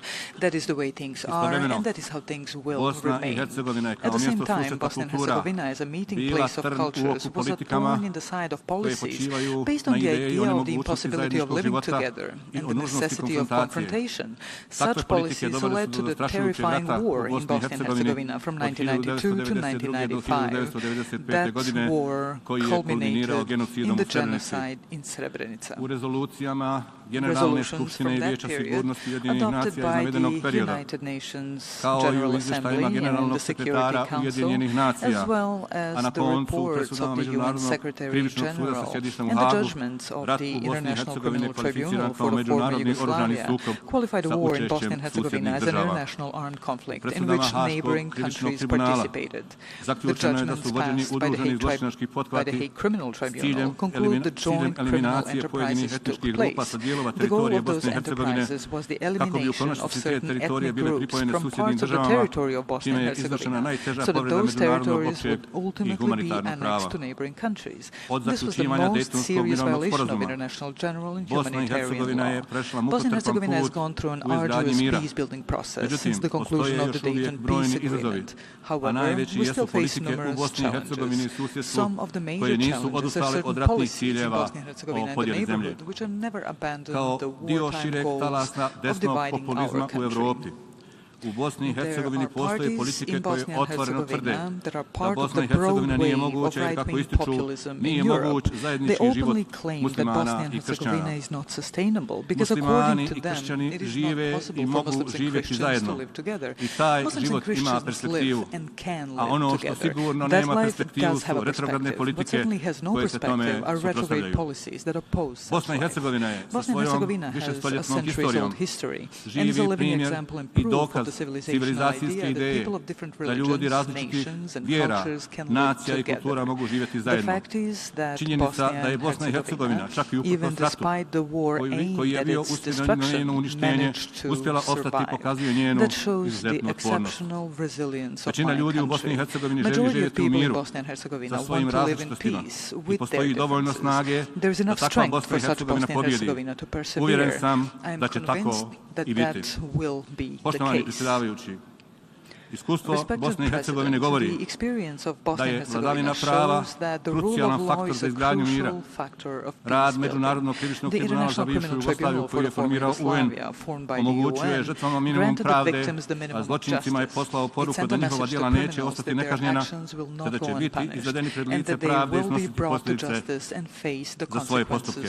Nadalje, ogroman doprinos izgradnji i zaštiti mira dala su i druga tijela međunarodne zajednice, prvenstveno Ured visokog predstavnika i Vijeće za implementaciju mira.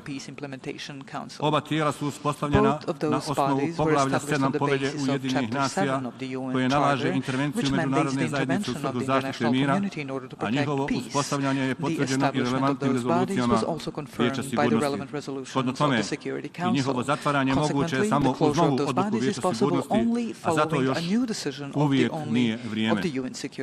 Dopustite da vas podsjetim da je u znatno razvijenijim državama poput, na primjer, Njemačke, postojala međunarodna supervizija sa mnogo većim izvršnim ovlastima od Ureda visokog predstavnika u Bosni i Hercegovini, a ugašena je nakon 45 godina postojanja kada su stvorene pretpostavke za to. U proteklih 27 godina Ured visokog predstavnika i Vijeće za implementaciju mira pomagali su domaćim političkim akterima na provođenju reformi, zahvaljujući zajedničkim naporima. years. Uspjeli smo nekada tri zaračene vojske ujediniti u jedinstvene oružane snage Bosne i Hercegovine. Ujedinili smo i tri obavještajne službe, poreska sistema, pravosuđa i tako dalje. Upravo je zahvaljujući ovim reformama, odnosno postojanju oružanih snaga i drugih državnih institucija Bosne i Hercegovine, čak i nakon postepenog povlačenja 60.000 međunarodnih trupa, sačuvan mir. Proteklih nešto više od godinu dana u Bosni i Hercegovini na sceni bio udar na 27 godina implementacije Dejtonskog mirovnog sporazuma, kroz pokušaj rasformiranja državnih institucija koje su uspostavljene na osnovu jasnih odredbi Dejtonskog sporazuma. Zahvaljujući djelovanju Ureda visokog predstavnika i država članica Vijeća za implementaciju mira na čelu sa Sjedinjenim Američkim Državama, zaustavljen je udar na državne institucije te sačuvan mir, čime je pokazana svrsishodnost i efikasnost institucija međunarodne zajednice u Bosni i Hercegovini. U proteklom periodu, uz zahtjeve za zatvaranje OHR-a, sve su češći i zahtjevi da visoki predstavnik poduzima poteze kojima bi se slavilo jedinstvo Bosne i Hercegovine te uvodile dodatne etničke podjele. Obaveza visokog predstavnika prema Dejtonskom sporazumu i povelji Ujedinjenih nacija jeste da štiti suverenitet i teritorijalni integritet Bosne i Hercegovine, a ne da doprinosi njegovom razgrađivanju. Poštovani predsjedavajući, osim civilnog, Bosna i Hercegovina ima i međunarodno vojno prisustvo u vidu misije EUFOR-a i NATO štaba sa ukupno 1100 pripadnika. Bosna i Hercegovina ni potom nije specifična, jer mnoge znatno razvijenije također suverene države imaju potrebu za prisustvo međunarodnih vojnih snaga u znatno većem broju nego što je to slučaj u Bosni i Hercegovini. Međunarodno vojno prisustvo uspostavljeno je Dejtonskim mirovnim sporazumom, a Vijeće sigurnosti svake godine potvrđuje mandat EUFOR-a. Za manje od mjesec dana predstoji novo glasanje u Vijeću sigurnosti o mandatu EUFOR-a. Jako je važno za mir i stabilnost u Bosni i Hercegovini i regionu da ova rezolucija bude usvojena, ali vrijedi naglasiti da u svakom slučaju NATO savez prema Dejtonskom sporazumu ima pravo i obavezu da rasporedi svoje snage u Bosni i Hercegovini. Također, postoje odluke predsjedništva Bosne i Hercegovine kojima se daje pristanak na prisustvo snaga EUFOR-a i NATO saveza bez vremenskog ograničenja, te su navedene odluke dovoljno pravni osnov za prisustvo međunarodne vojne misije u Bosni i Hercegovini sve dok predsjedništvo Bosne i Hercegovine ne zauzme drugačiji stav. Poštovani predsjedavajući, vanjsko-politički ciljevi Bosne i Hercegovine su članstvo u Europskoj uniji i NATO savezu. Na sjednici Europskog vijeća iz juna ove godine otvoren je prostor za dodjeljivanje Bosni i Hercegovini statusa kandidata za članstvo u Europskoj uniji uz ispunjavanje određenih uslova. U proteklom periodu Bosna i Hercegovina je ostvarila određen napredak na ispunjavanju 14 prioriteta iz mišljenja Europske komisije o zahtjevu Bosne i Hercegovine za članstvo u Europsku uniju. Neke prioritete smo ostvarili u potpunosti, a druge djelimično. Raduje da smo u proteklim sedmicama nastavili s ispunjavanjem tih prioriteta. Očekujem da se nakon općih izbora, koji će se održati 2. oktobra ove godine, još snažnije nastavi na tom putu i Bosna i Hercegovina što prije dobije status kandidata za članstvo u Europskoj uniji. Kada su u pitanju odnosi sa NATO savezom, Bosna i Hercegovina je dio akcijnog plana za članstvo. Predsjedništvo Bosne i Hercegovine usvojilo program reformi kojim Bosna i Hercegovina ispunjava svoje obaveze na godišnjem nivou. Kada su u pitanju reforme koje NATO savez očekuje od nas kao države aspiranta. Poštovani predsjedavajući, vanjsko-politički cilj Bosne i Hercegovine i regionalna saradnja. Bosna i Hercegovina želi dobre odnose sa svojim susjedima uz međusobno uvažavanje, poštivanje i princip reciprociteta i jedino je tako moguće graditi dobre odnose sa Bosnom i Hercegovinom. Svi u regionu moraju shvatiti da je geostrateška i geopolitička konfiguracija regiona završena i da je put ka sigurnosti i prosperitetu, put međusobne saradnje i rješavanja otvorenih pitanja u skladu s principima međunarodnog prava. Svi u regionu smo ravnopravni. Nitko ni nad kim ne može dominirati, a mir i stabilnost je prijeko potrebna svima. Poštovani predsjedavajući, President, cijelom svijetu je the potreban whole mir i world stabilnost. needs peace and stability. Sve trenutne sporove All u current svijetu treba disputes rješavati in na the world principima should be međunarodnog resolved prava on the principles of i uz international učešće law, with the institucija involvement of the međunarodne international pravde. judicial institutions. Zato je jako That važno is why it is very osnažiti important to multilateralne strengthen mehanizme i multilateral institucije. mechanisms and institutions. U tom smislu Therefore, smatram I da se believe snaga i that the autoritet strength and Ujedinjenih authority nacija of the kao UN as a ključnog key multilateralnog multilateral mehanizma mechanism must mora be jačati. fortified. Hvala vam Thank na you pažnji. for your attention.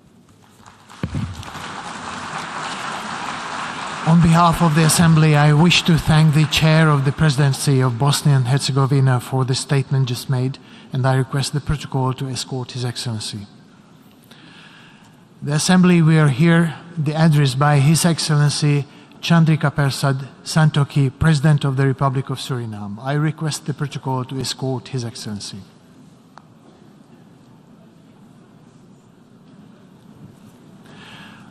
On behalf of the General Assembly, I have the honor to welcome His Excellency Chandrika Persad Santokhi, President of the Republic of Suriname, and to invite him to address the Assembly.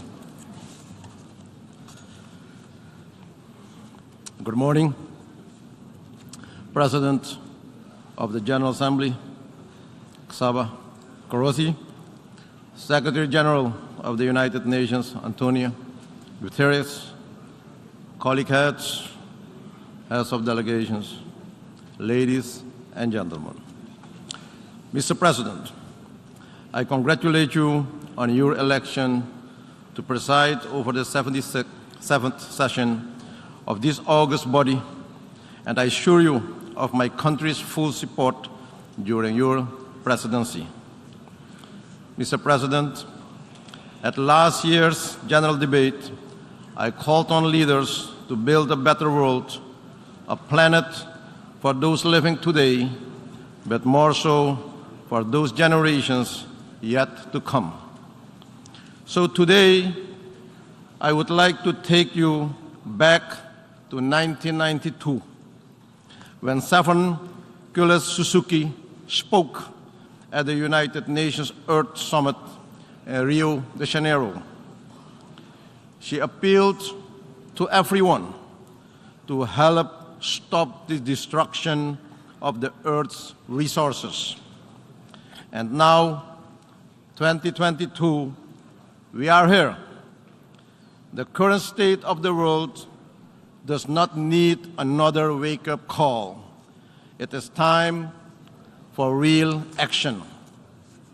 And while some progress has been made, we have not yet been successful in overcoming the challenges. Meanwhile, the threats have been adding up. Economic recovery from the COVID-19 pandemic slowed.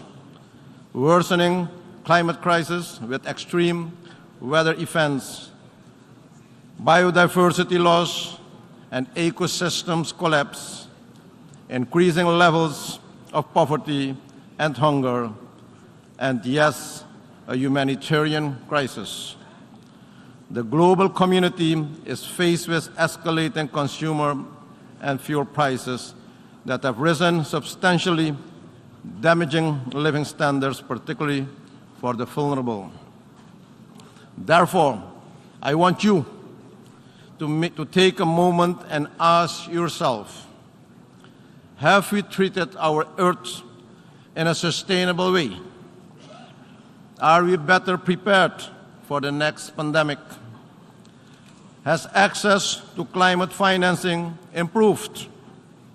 Have we addressed the root causes for the humanitarian crisis and unregulated migration? Have we ensured that the most vulnerable in our societies were lifted out of poverty and hunger? And have we provided for their needs?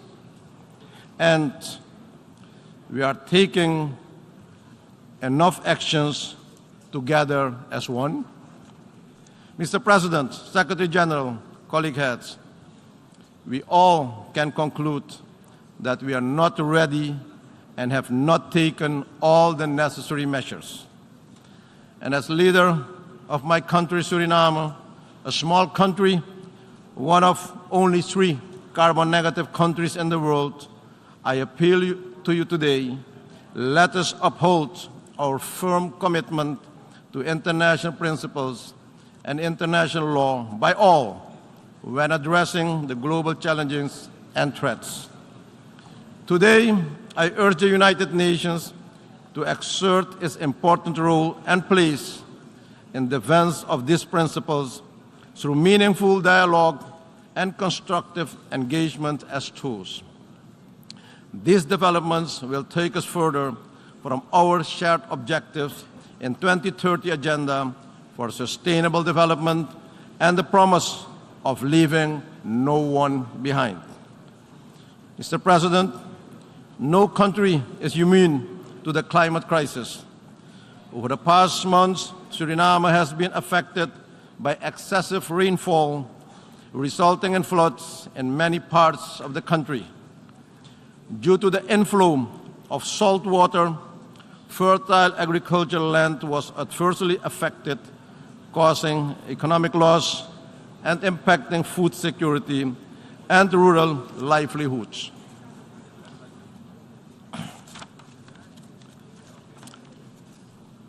The Secretary General visited Suriname, and during his visit in July this year, he witnessed firsthand the impact climate change, particularly the climate change effect on the low-lying coastal states. He lauded our nature-based solution, such as preserving mangroves, rainforests, and other essential ecosystems.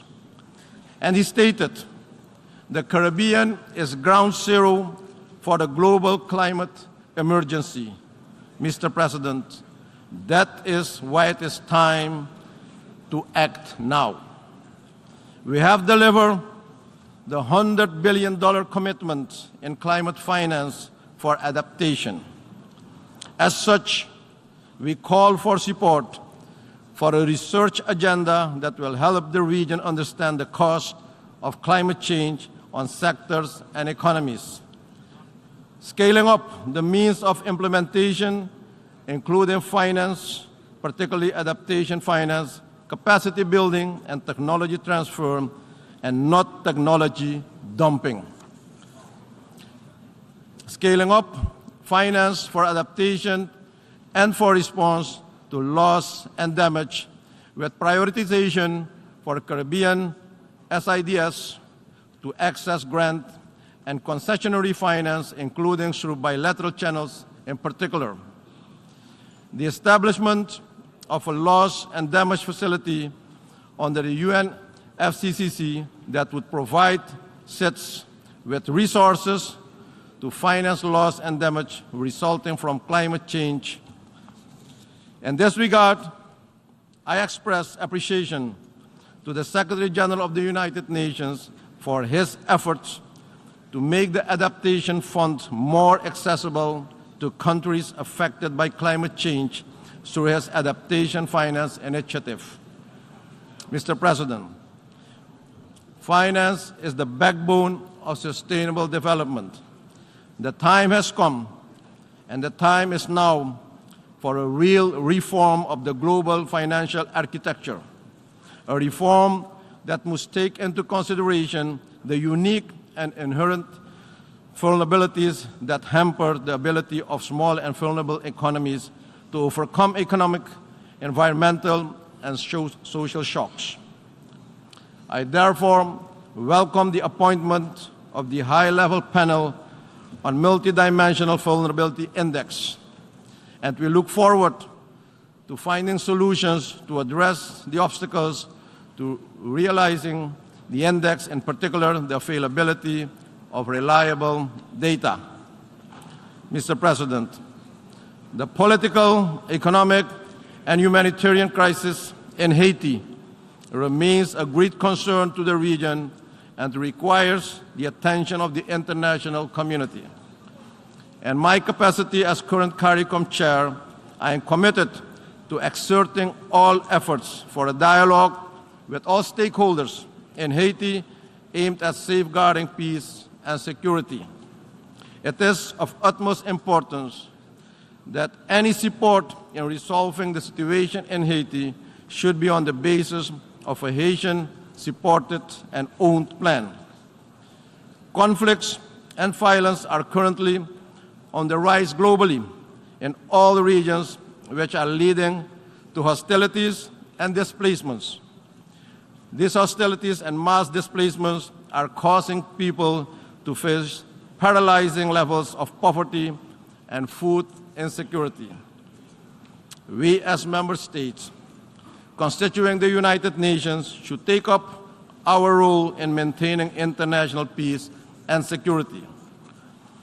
The achievement of sustainable development is inextricably linked to upholding democratic values, good governance, and respect for human rights. We must allow countries to develop sustainable economies without obstacles. Mr. President, in today's world, differences must be resolved through dialogue and cooperation. Therefore, in our view, the long-standing embargo against Cuba and the Cuban people must be lifted. I believe, Mr. President, that young people are valuable and undeniable partners in every development aspect and in shaping the future. Let me also congratulate the General Secretariat for the establishment of a youth office in the United Nations Secretariat. As lead head within the quasi-cabinet of the Caribbean community responsible for regional youth development, I was pleased with the interaction of region's youth during the last CARICOM leaders meeting held in Suriname. I commend them for taking the responsibility and inspiring their peers to not only demand a seat at the table, but also show up consistently. On my part, Mr. President, I have pledged 10 hectares of land in Suriname for setting up an innovative campus where students and startups from the region will be facilitated to conduct research and development studies. Mr. President, since I took office 2 years ago, my government has been making efforts to bring the economy back on track and bring the development of the country on the right path from an extremely unsustainable position. While a homegrown recovery plan, a 36-month extended fund facility of the IMF, and a national multi-year development plan are in implementation, my government continues to face economic challenges and capacity constraints due to external and unforeseen shocks.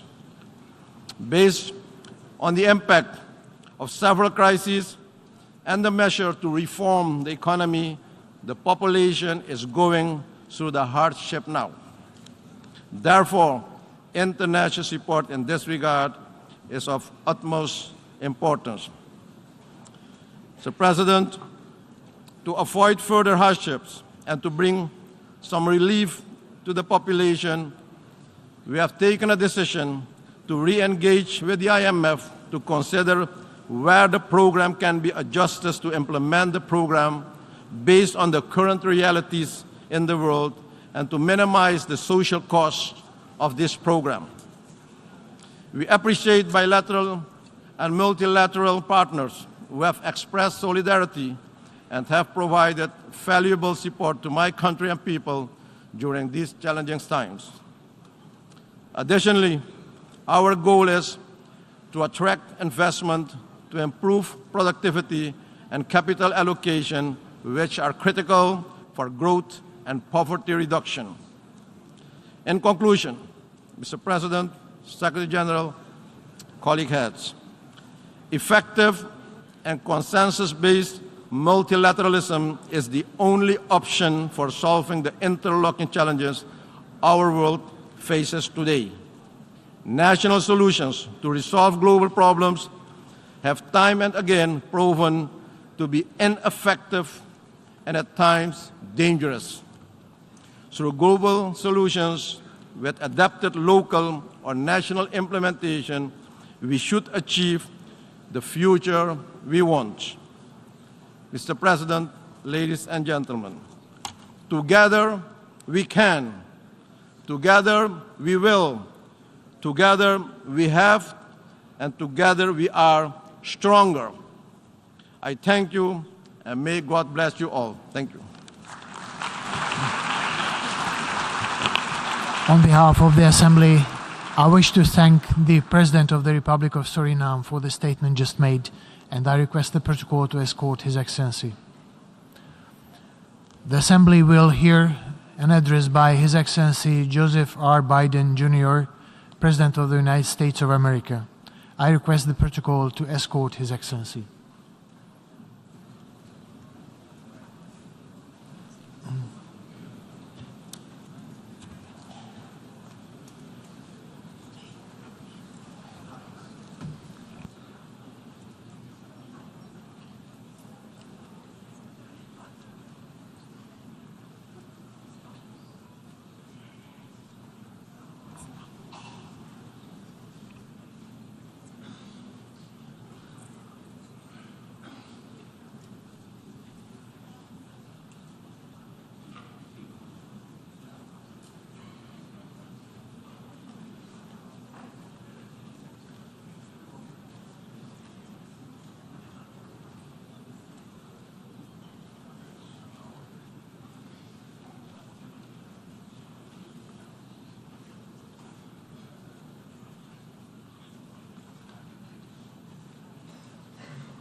On behalf of the General Assembly, I have the honor to welcome His Excellency Joseph R. Biden, Jr., President of the United States of America, and invite him to address the Assembly. Thank you. Mr. President, Mr. Secretary General, my fellow leaders, in the last year, our world has experienced great upheaval. A growing crisis in food insecurity, record heat, floods and droughts, COVID-19, inflation, and a brutal, needless war. A war chosen by one man, to be very blunt. Let us speak plainly. A permanent member of the United Nations Security Council invaded its neighbor, attempted to erase a sovereign state from the map. Russia has shamelessly violated the core tenets of the United Nations Charter. No more important than the clear prohibition against countries taking the territory of their neighbor by force. Again, just today, President Putin has made overt nuclear threats against Europe and a reckless disregard for the responsibilities of the non-proliferation regime. Now, Russia's calling up more soldiers to join the fight, and the Kremlin is organizing a sham referenda to try to annex parts of Ukraine, an extremely significant violation of the UN Charter. This world should see these outrageous acts for what they are. Putin claims he had to act because Russia was threatened. But no one threatened Russia, and no one other than Russia sought conflict. In fact, we warned it was coming, and with many of you we worked to try to avert it. Putin's own words make his true purpose unmistakable. Just before he invaded, Putin asserted, and I quote, "Ukraine was created by Russia and never had, quote, real statehood." And now we see attacks on schools, railway stations, hospitals, on centers of Ukrainian history and culture. In the past, even more horrifying evidence of Russia's atrocity and war crimes.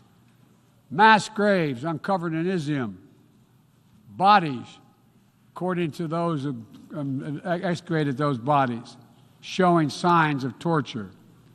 This war is about extinguishing Ukraine's right to exist as a state, plain and simple, and Ukraine's right to exist as a people.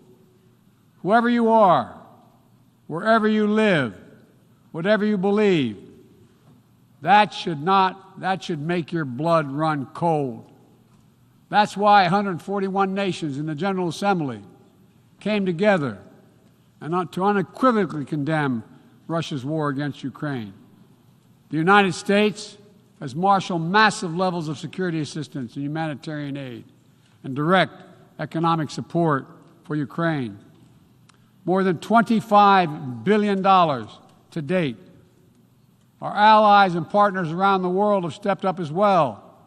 And today, more than 40 countries represented in here have contributed billions of their own money and equipment to help Ukraine defend itself. The United States is also working closely with our allies and partners to impose costs on Russia, to deter attacks against NATO territory, to hold Russia accountable for the atrocities and war crimes. Because if nations can pursue their imperial ambitions without consequences, then we put at risk everything this very institution stands for, everything. Every victory won on the battlefield belongs to the courageous Ukrainian soldiers. But this past year, the world was tested as well. And we did not hesitate. We chose liberty. We chose sovereignty. We chose principles to which every party to the United Nations Charter is beholding. We stood with Ukraine. Like you, the United States wants this war to end on just terms, on terms we all signed up for, that you cannot seize a nation's territory by force. That the only country standing in the way of that is Russia. So we, each of us in this body, who's determined to uphold the principles and beliefs we pledge to defend as members of the United Nations, must be clear, firm, and unwavering in our resolve. Ukraine has the same rights that belong to every sovereign nation. We will stand in solidarity with Ukraine. We will stand in solidarity against Russia's aggression, period. Now, it's no secret that in the contest between democracy and autocracy, the United States and I, as President, champion a vision for our world that's grounded in the values of democracy.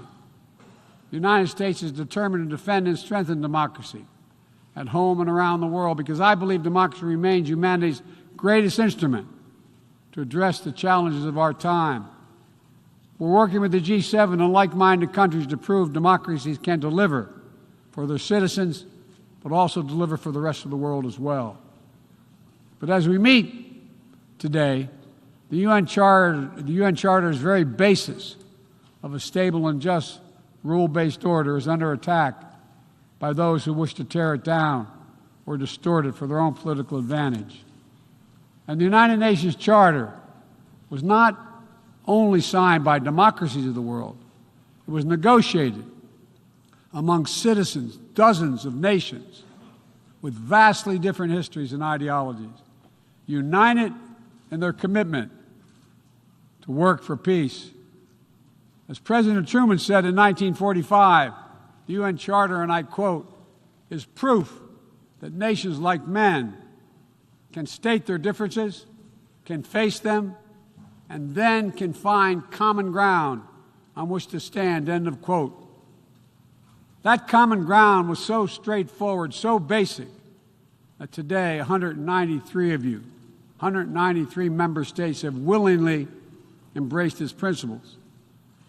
And standing up for those principles, for the UN Charter, is the job of every responsible member state. I reject the use of violence and war to conquer nations or expand borders through bloodshed, to stand against global politics of fear and coercion, to defend the sovereign rights of smaller nations as equal to those of larger ones, to embrace basic principles like freedom of navigation, respect for international law, and arms control. No matter what else we may disagree on, that is the common ground upon which we must stand.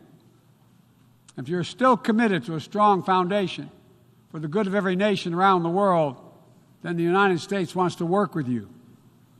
I also believe the time has come for this institution to become more inclusive so that it can better respond to the needs of today's world. Members of the UN Security Council, including the United States, should consistently uphold and defend the UN Charter and refrain from the use of the veto, except in rare, extraordinary situations, to ensure that the Council remains credible and effective. That is also why the United States supports increasing the number of both permanent and non-permanent representatives of the Council. This includes permanent seats for those nations we have long supported and permanent seats for countries in Africa, Latin America, and the Caribbean. The United States is committed to this vital work.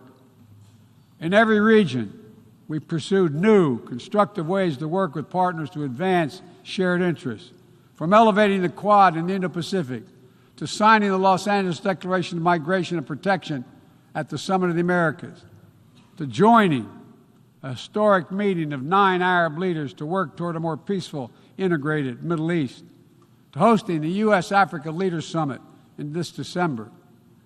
As I said last year, the United States is opening an era of relentless diplomacy to address the challenges that matter most to people's lives, all people's lives. Tackling climate crisis, as the previous speaker spoke to, strengthening global health security, feeding the world. We made that priority, and 1 year later we're keeping that promise. From the day I came to office, we've led with bold climate agenda. We rejoined the Paris Agreement, convened the major climate summits, helped deliver critical agreements on the COP26. We helped get 2/3 of the world's GDP on track to limit warming to 1.5 degrees Celsius. And now, I've signed a historic piece of legislation here in the United States that includes the biggest, most important climate commitment we have ever made in the history of our country, $369 billion toward climate change.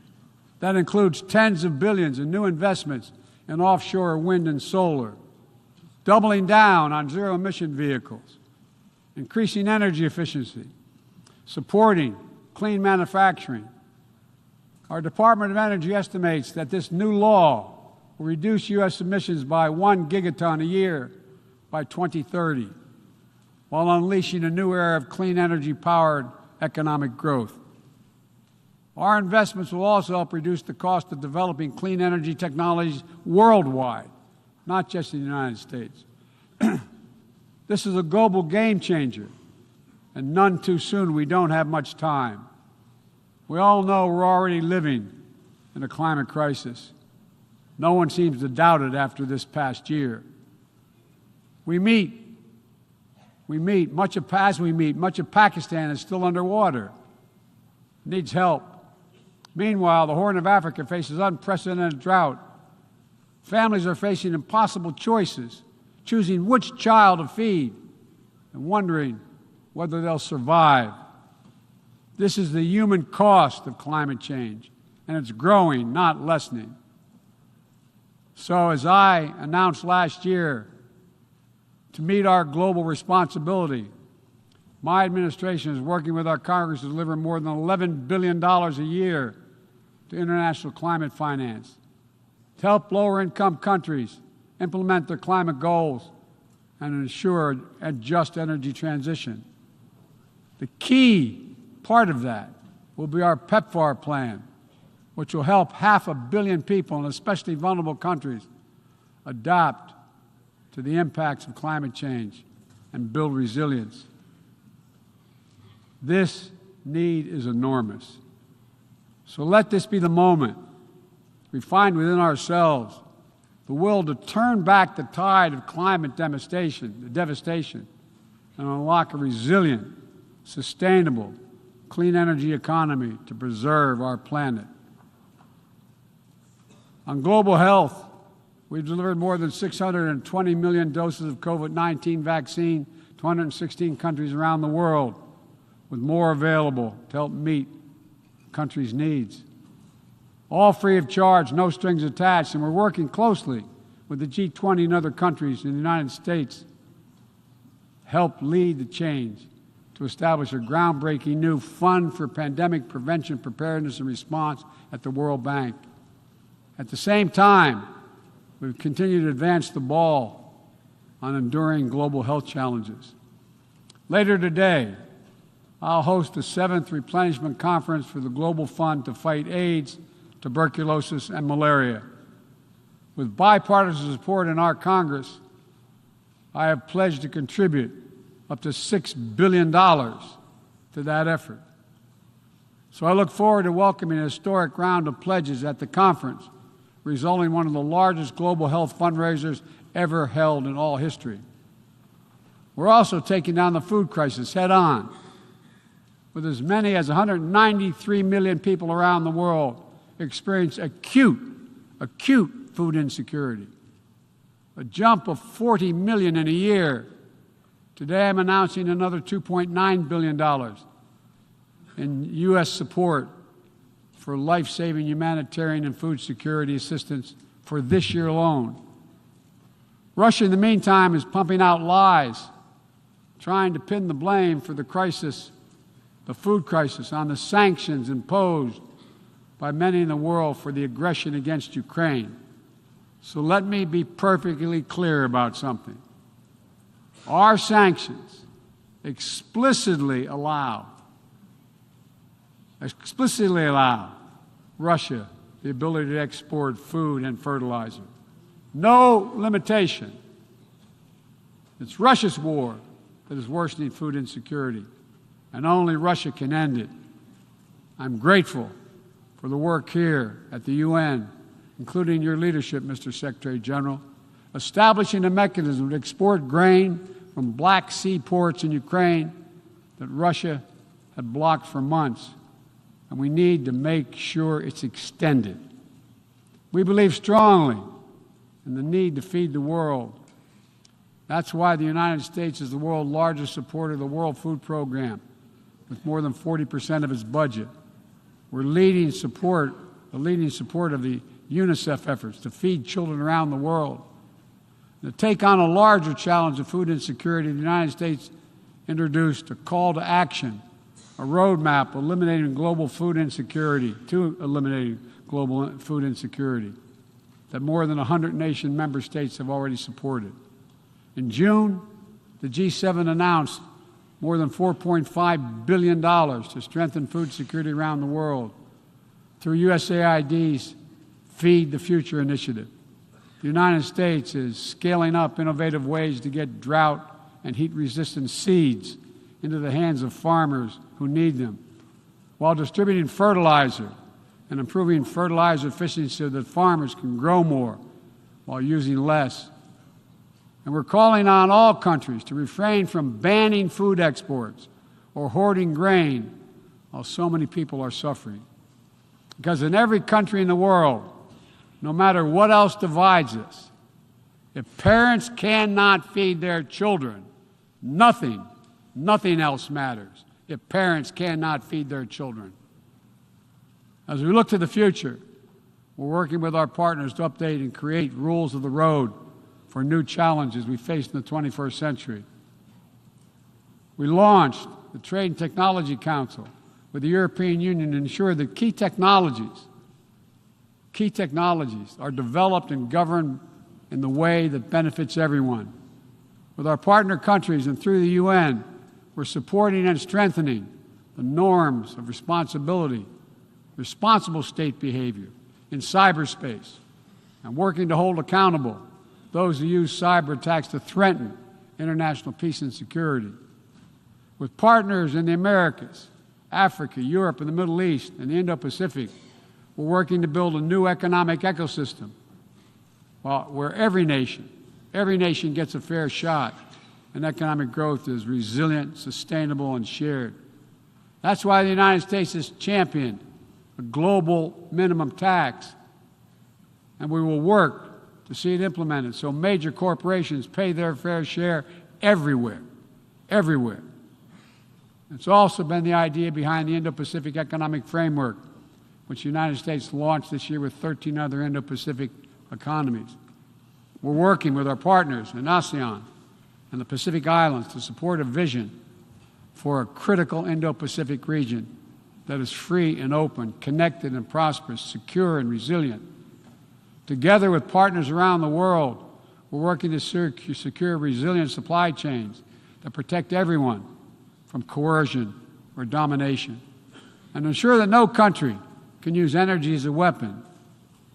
And as Russia's war riles the global economy, we're also calling on major global creditors, including the non-Paris Club countries, to transparently negotiate debt forgiveness for lower-income countries, to forestall broader economic and political crisis around the world.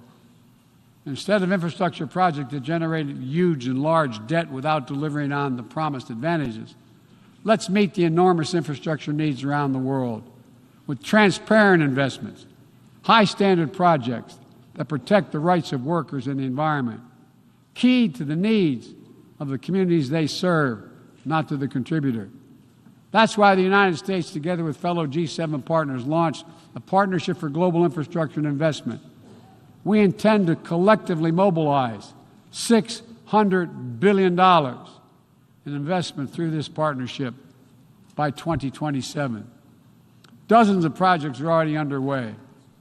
Industrial-scale vaccine manufacturing in Senegal, transformative solar projects in Angola, first-of-its-kind small modular nuclear power plant in Romania. These are investments that are going to deliver returns not just for those countries, but for everyone. The United States will work with every nation, including our competitors, to solve global problems like climate change. Climate diplomacy is not a favor to the United States or any other nation, and walking away hurts the entire world. Let me be direct about the competition between the United States and China. As we manage shifting geopolitical trends, the United States will conduct itself as a reasonable leader. We do not seek conflict. We do not seek a Cold War. We do not ask any nation to choose between the United States or any other partner. But the United States will be unabashed in promoting our vision of a free, open, secure, and prosperous world and what we have to offer communities of nations. Investments that are designed not to foster dependency, but to alleviate burdens and help nations become self-sufficient. Partnerships not to create political obligation, but because we know our own success. Each of our successes increased when other nations succeed as well. When individuals have the chance to live in dignity and develop their talents, everyone benefits. Critical to that is living up to the highest goals of this institution, increasing peace and security for everyone, everywhere. The United States will not waver in our unrelenting determination to counter and thwart the continuing terrorist threats to our world. And we will lead with our diplomacy to strive for peaceful resolution of conflicts. We seek to uphold peace and stability across the Taiwan Straits. We remain committed to our One China policy, which has helped prevent conflict for 4 decades. And we continue to oppose unilateral changes in the status quo by either side. We support an African Union-led peace process to end the fighting in Ethiopia, restore security for all its people. In Venezuela, where years of political oppression have driven more than 6 million people from that country, we urge the Venezuelan-led dialogue and return to free and fair elections. We continue to stand with our neighbor in Haiti as it faces political, fueled gang violence and an enormous human crisis. And we call on the world to do the same. We have more to do. We'll continue to back the UN-mediated truce in Yemen, which has delivered precious months of peace to people that have suffered years of war. and we will continue to advocate for lasting negotiating peace between the Jewish and Democratic State of Israel and the Palestinian people. The United States is committed to Israel's security, full stop, and a negotiated two-state solution remains, in our view, the best way to ensure Israel's security and prosperity for the future and give the Palestinians the state to which they are entitled.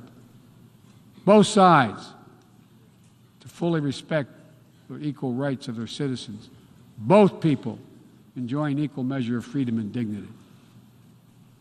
Let me also urge every nation to recommit to strengthening the nuclear non-proliferation regime through diplomacy.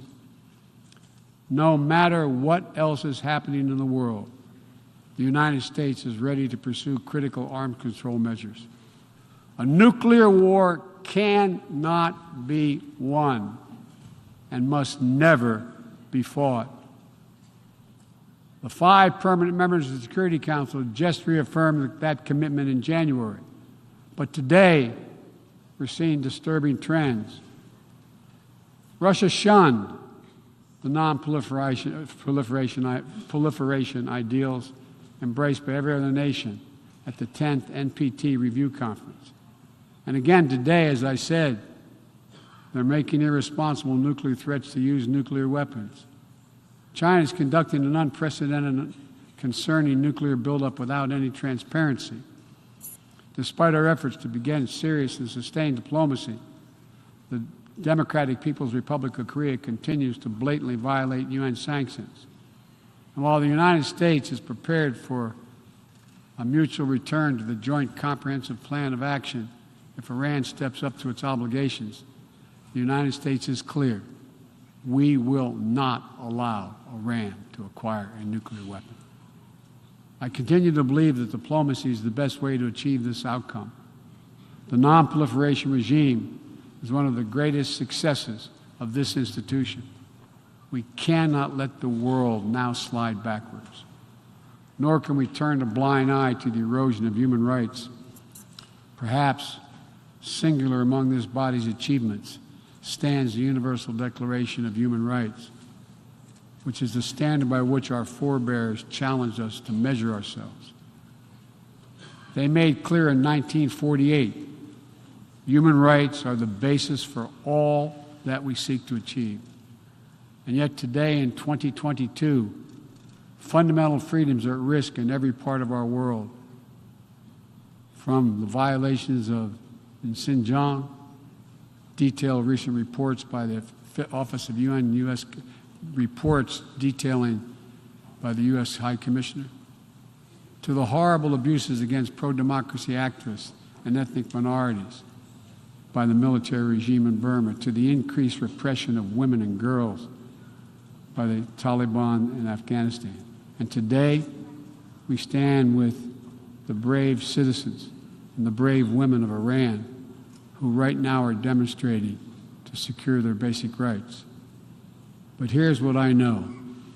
The future will be won by those countries that unleash the full potential of their populations, where women and girls can exercise equal rights, including basic reproductive rights, and contribute fully to building a stronger economies and more resilient societies, where religious and ethnic minorities can live their lives without harassment and contribute to the fabric of their communities, where the LGBTQ plus community, individuals, live and love freely without being targeted with violence, where citizens can question and criticize their leaders without fear of reprisal. The United States will always promote human rights and the values enshrined in the UN Charter in our own country and around the world. Let me end with this. This institution, guided by the UN Charter and the Universal Declaration of Human Rights, is at its core an act of dauntless hope. Let me say that again.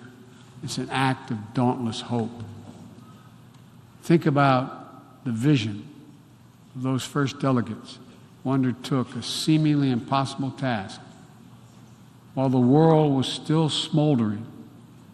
Think about how divided the people of the world must have felt with the fresh grief of millions dead, the genocidal horrors of the Holocaust exposed. They had every right to believe only the worst of humanity. Instead, they reached for what was best in all of us, and they strove to build something better.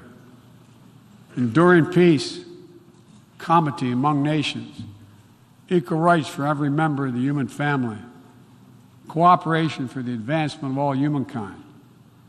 My fellow leaders, the challenges we face today are great indeed, but our capacity is greater. Our commitment must be greater still. So let's stand together to again declare the unmistakable resolve that nations of the world are united still, that we stand for the values of the UN Charter, that we still believe by working together we can bend the arc of history toward a freer and more just world for all our children, although none of us have fully achieved it. We're not passive witnesses to history. We are the authors of history. We can do this. We have to do it for ourselves and for our future, for humankind. Thank you for your tolerance, for listening to me. I appreciate it very much. God bless you all. On behalf of the General Assembly, I wish to thank the President of the United States of America for the statement just made, and I request the protocol to escort His Excellency. May I request representatives to remain seated while we suspend the meeting for 5 minutes before resuming to hear the next speaker.